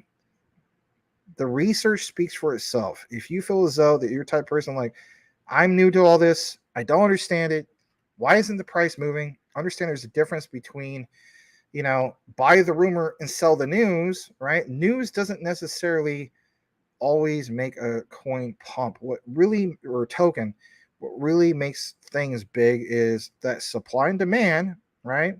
And then also the utility in motion. You know, that's why I'm so big. For instance, I know we're talking about XLM. I'm so big on the concept of XDC coming up here soon on September 20th. You know, electronics trade documents, not bill, but come on, act will go into effect during that time. And it's proven itself. You know, March 20th, ISO 222. It wasn't Stellar. It wasn't XRP that had great, huge pumps. It was XDC. July 20th, XDC was electronics trade documents bill being written to law by King, you know, the king himself of the United Kingdom, right? And then that going into effect. I mean, come on, are we going to have three for three? I think we will. You know, so for me, that will be part of my focus to stack and reach my goals for XDC. We all have a plan. Hopefully we have a plan. But for the most part, I think that might be close to it. We're going to get back into the comments, and we're going to see what specific comments you guys got. But it's been a great show. Glad to bring it to you guys and so on. Stay tuned. I should say stay tuned. Later tonight, there will be a quant video that was chopped up from yesterday because those aren't time sensitive. Very bullish news if you missed it in regards to quant. And then I'll bring you guys some more bullish news in regards to QNT tomorrow. Quant Papa gave quite the outline that he shared with me on Discord and Crypto Twitter. Anyway, shout out to him. All right, let's get into the last bit of comments. Again, if you haven't smashed that like button, hopefully I've earned your like tonight. And if you're not following me, please give me a follow. I'm trying to build up my crypto Twitter to 10,000 followers. I'm approaching that 2K milestone. Earned every single one of those from scratch. I don't do that stupid botting crap. That's just nonsense. Earned every single one of those, and that's the way to do it. Yes, give me a follow at DPG Maximus. And if you're wondering, well, what's in it for me? You can be a sideline reporter just like the great Michael Cornwell, aka Elon Muff, or Brian Riley, or Brian Dowie, or sometimes Mr. Boomer F. Sooner, or Coochie Boy, or Tim Shea, or any of you guys, you know who you are. Michael Montclair. I'm just throwing some names out that of people that I know that tagged me up before. All right. What else we got left in regards to the comments? Let me pull up this last banner thing. There we go. All right. So I'm checking the other screen. Seems like we're good. I know way behind in the comments, but it's one of those things. I see T Lens is up in the hizzle. Oh, shizzle. Welcome, welcome. Glad to have you here. Believer 72. Welcome back, Believer 72. All right. Let me see what else we got up in here. I'm just trying to get back to where I was at. And then I'm going to rapidly go through them. Is like my dad would say, like through a goose, right? Carl van der Velden. Welcome, welcome. All right. Dildo Shaggins, welcome, man. How's the dildo? Or how's the dildo? God. You know what I mean. How are you, Mr. Shaggins? Jeez, how's the dildo? That's going to be a new thing you guys are going to start saying. You know, Vaseline Max, how's the dildo? I can totally see it now. Okay. I know you guys can do it, and it's okay. Have some fun. This is a family-friendly show. Well, okay. Anyway. What child is up at this time? My God. All right, let's go to a few more comments. Wow, Liz Clayman still looks hot. All right, and yes, Mr. Shaggins, glad to have you back, Mr. Dillo Shaggins from Scotland. Welcome, welcome. Glad to have you, man. All right, let's see here. The older but still big deal bringing up this info. Okay, so let's go further down. Learn and Evolve is here. Give him a follow, aka Darius Magruder. Glad to have you. Seriously, man. Thank you. All right. Good to see all the locals here, says Carl. Again, welcome, welcome. Michael Montclair. I know he's gone. He took off, but he said he just started with H-Bar about 3 weeks ago. Oh, okay. So that's cool. I like that heads up. Brian Dowie, thank you for that. The like. You might not be here either because we did kind of make this a little bit of a long show tonight. Jack Thompson, yeah, hold on, have it, want more of it. I like Busta Rhymes. I gotta have it, gotta want more of it. Look at me now. I remember that song. Yeah, his verse was the best part of that whole song. I'm not a big Lil Wayne fan. Sorry, I'm just not. But Busta Rhymes' verse on that he just killed it. Anyway, variety is a spice of generational wealth. Yeah, absolutely. All right, let's see here. Smack contracts. Yeah, gotta smack it. Gotta have it. Gotta have more of it. Just kidding. All right. I'll read this for fun. Let's have some fun. Cash Cat says he thinks Caroline can take Pink Taco Inu into the top 10. She'll work in that pogo stick protocol. Oh my God. That's something else, isn't it? All right. Shaq Thompson, I said it before, he'll say it again. XTC marked generational wealth first. There was XRP, which begot XLM, which begot XTC. You sound like Corrupt from DPG, Dog Pound, I said it once and I'll say it again. Salamander, Wank, Caterpillar. I don't know if you guys ever heard that song, the diss song to DMX. It's called Calling Out Names. I'll say it again. That's a good song by Corrupt. I don't know if you guys ever heard that.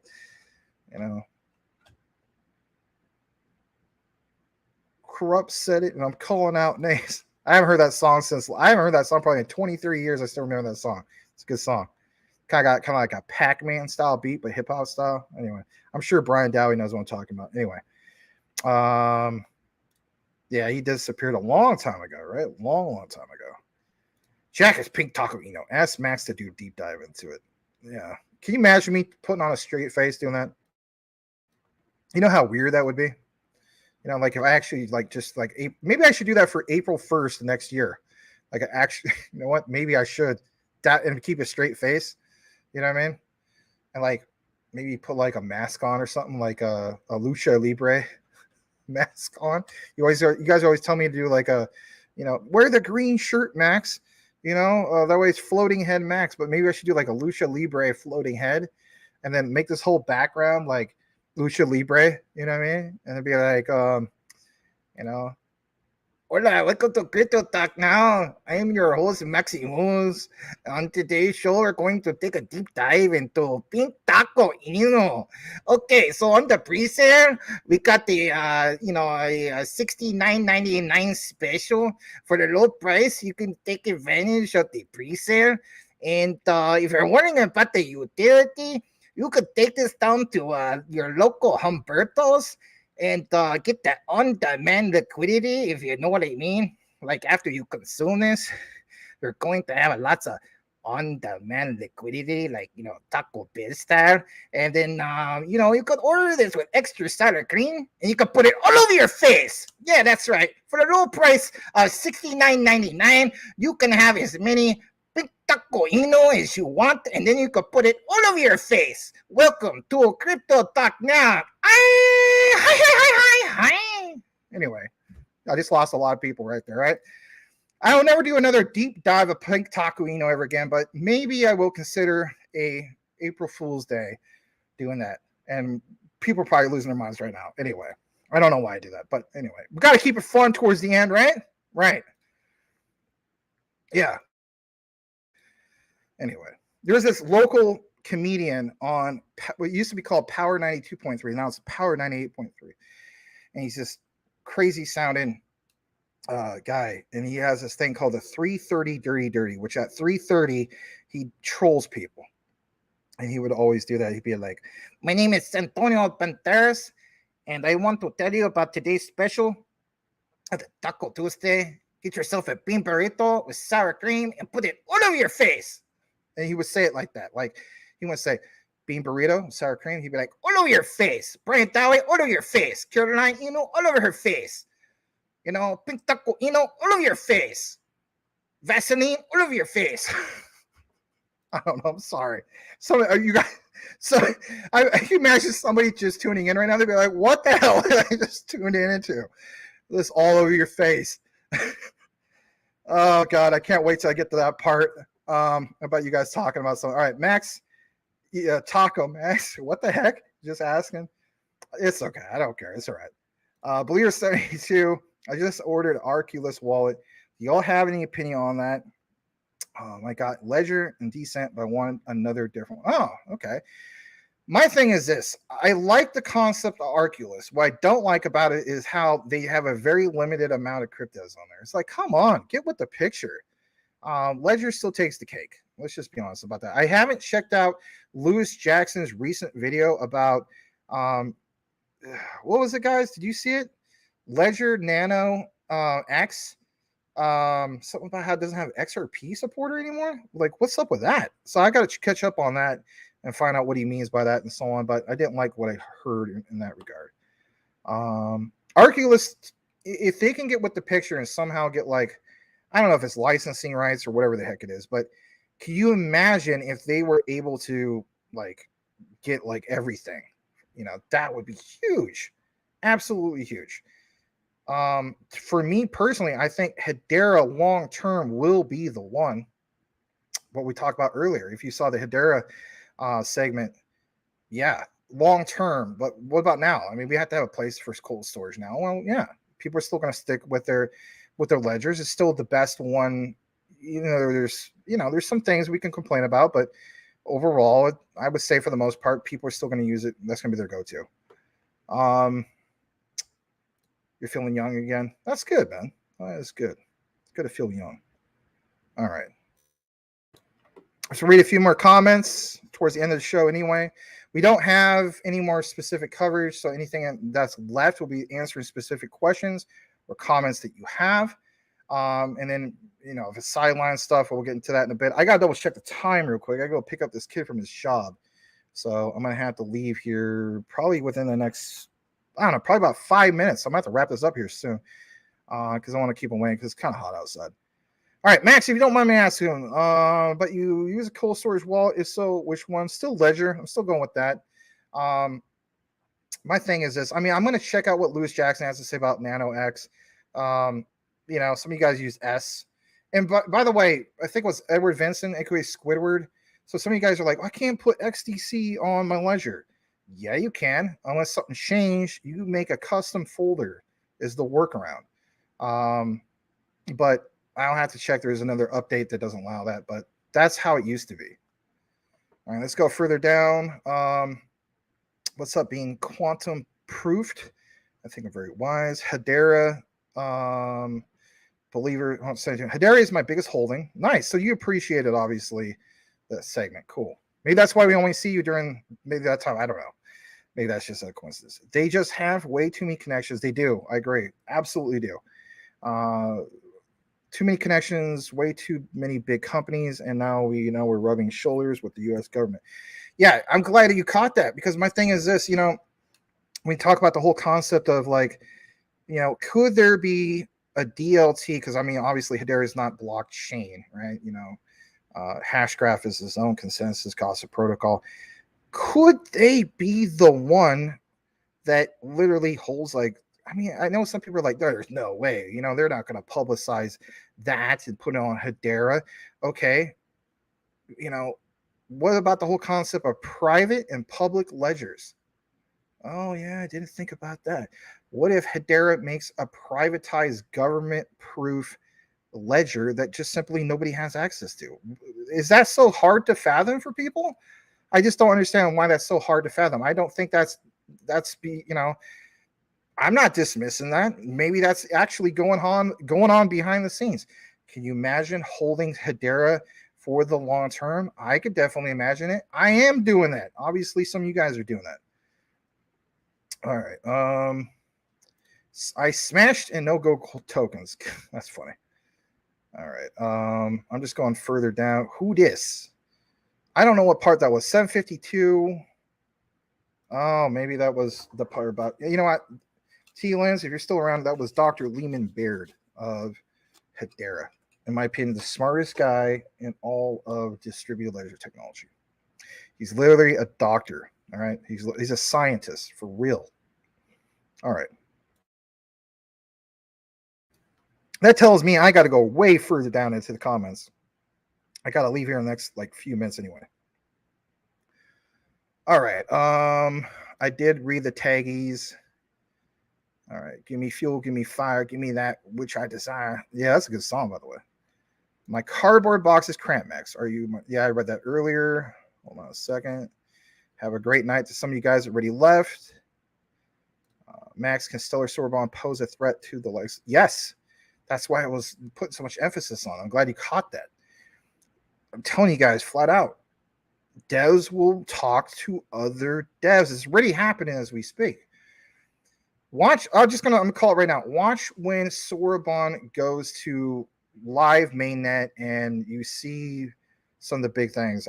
I just think it's going to be absolutely something else. Of course, we need to see the utility in motion, but that in itself is a very big thing. I mean, that's, it doesn't matter if it's crypto stocks, where it's all about supply and demand. That creates that much more demand for the Stellar platform. All right. Why did MoneyGram cancel Ripple lawsuit? Just curious. I don't know. I don't know that either. I don't have an answer on it. That is a good question. Maybe one of you guys can find out more information about that. Or if you don't, maybe I can look more into it tomorrow. The utility tokenization is the future. Yes, load and hold. OG Crypto, I wonder what happened to you. Mr. Gangster. Tell me about the days of way back. Slaying hard upon the boulevard, working out in the heat is exhausting me. Staying up and watching Max 223. I hate working. I hate voice to text sometimes. I just want to come back down and get that Stellar for less than a dime. Corey B-Bay says he's believing MoneyGram and Ripple went separate ways right around that time. I don't even know what I'm saying. I'm just releasing what I say on the lines. Brian Dowie's thinking Corey, and Cordell Lewis is asking about the Jasmy news. But guess what? You're going to have to tune in more sooner to get that news. Boomer effing sooner is probably gone, and I got to get going right now soon to pick up my former stepson. Anyway, sorry. What is Max doing? I don't know. I do got to go soon. Hold on. What much time I got? I got like, okay, I thought I had 2 minutes. I guess I got about 3 minutes. Anyway, I read that wrong. All right. Yes, I knew you were going to ask that eventually. Oh, that's horrible. Horrible. WrestleMania time. Let's go another 8. No, you can't do that tonight. Charlize Theron. So Brian Dowie mentions, you know what, and then that's immediately who you think of. That's not too bad. You want a movie? She looks just fun as Helen. Have you guys seen it? 2 Days in the Valley. I love that movie. Her, Terry Hatcher back in the day. Woo, not too shabby. Yes. Hola, welcome to, muchas gracias. Welcome to Mexican Escrito. I give you the big taco Inu at its best. Awesome face with that, Max. Yeah? You like that bean burrito, River? Did I welcome you earlier, River? You like that bean burrito with that sour cream? I put it all over your face. GS all over your face. Brian Dowie all over your face. That deep dive, I'm not finally seeing these comments. Yeah, that'd be crazy, Yeah, I just want to say I'm the young Mike Tyson. I came here for that pink taco, I thought basically that, I could scientifically and metamorphically buy it on a pre-sale. Oh, you're Mike Tyson? You're Iron Mike Tyson? Well, welcome to, Humberto's, or, pink taco, I'm going to put it all over your face, Iron Mike. Anyway. That's horrible, right? Leave it to Beaver. Yeah. Pink Taco and Caspa in Mike Tyson's voice. Oh, my God. I just do that? Yeah, I did. I just did that. Anyway, my Beaver Cleaver. That's what Lulu said. He moves. All right. Yeah, I got to check that out. I'm glad you know what's going on with that. Probably will watch that or listen to it tomorrow morning on the drive. You're welcome. Yeah, welcome. Great live, right? I think you guys liked it. I thought I try to bring it to the, I try to bring it today, Shout out to Dingy, aka Daniel.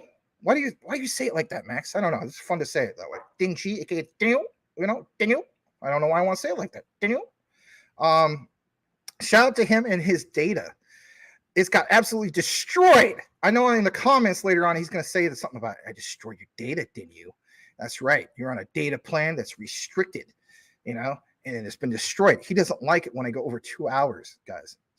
So next time you see Dingy, be like, especially you, Brian Dowie, you'd be like, what up? Just do me a favor. Can you just do, I don't ask much from you, Brian Dowie, because you're always joking around about the whole, Caroline and the Vaseline. All right. You want to be a genuine step bro, you're a sport, right? I want a few of you guys to give Dingy a little bit of crap. All right. And how you joke around with Rain and the mud butt, you know what I mean? And you bust my chops too, right? We're having a little fun with this. When you see Dingy next time, please do this, please. I don't ask for super chats or anything. It goes to Larry anyway, for you could freaking waste it on Hooters. Never mind. Anyway, this is all I ask. Okay, that when you see Dingy, what you say to him is, instead of like, "How's that mud butt, bro?" Because that don't make sense with him. He's not Rand. You say to him, "Hey, Dingy, how's that data plan, bro?" And then do a little of the crying, laughing, rolling emojis. I need at least 2 or 3 of you guys doing that, all right? Brian Dowie, maybe Boomer F and Sooner, possibly Tim Shea, he's probably gone by now, and whoever else wants to help out with that. And I would really, really appreciate it. Yes. All right, let's move on.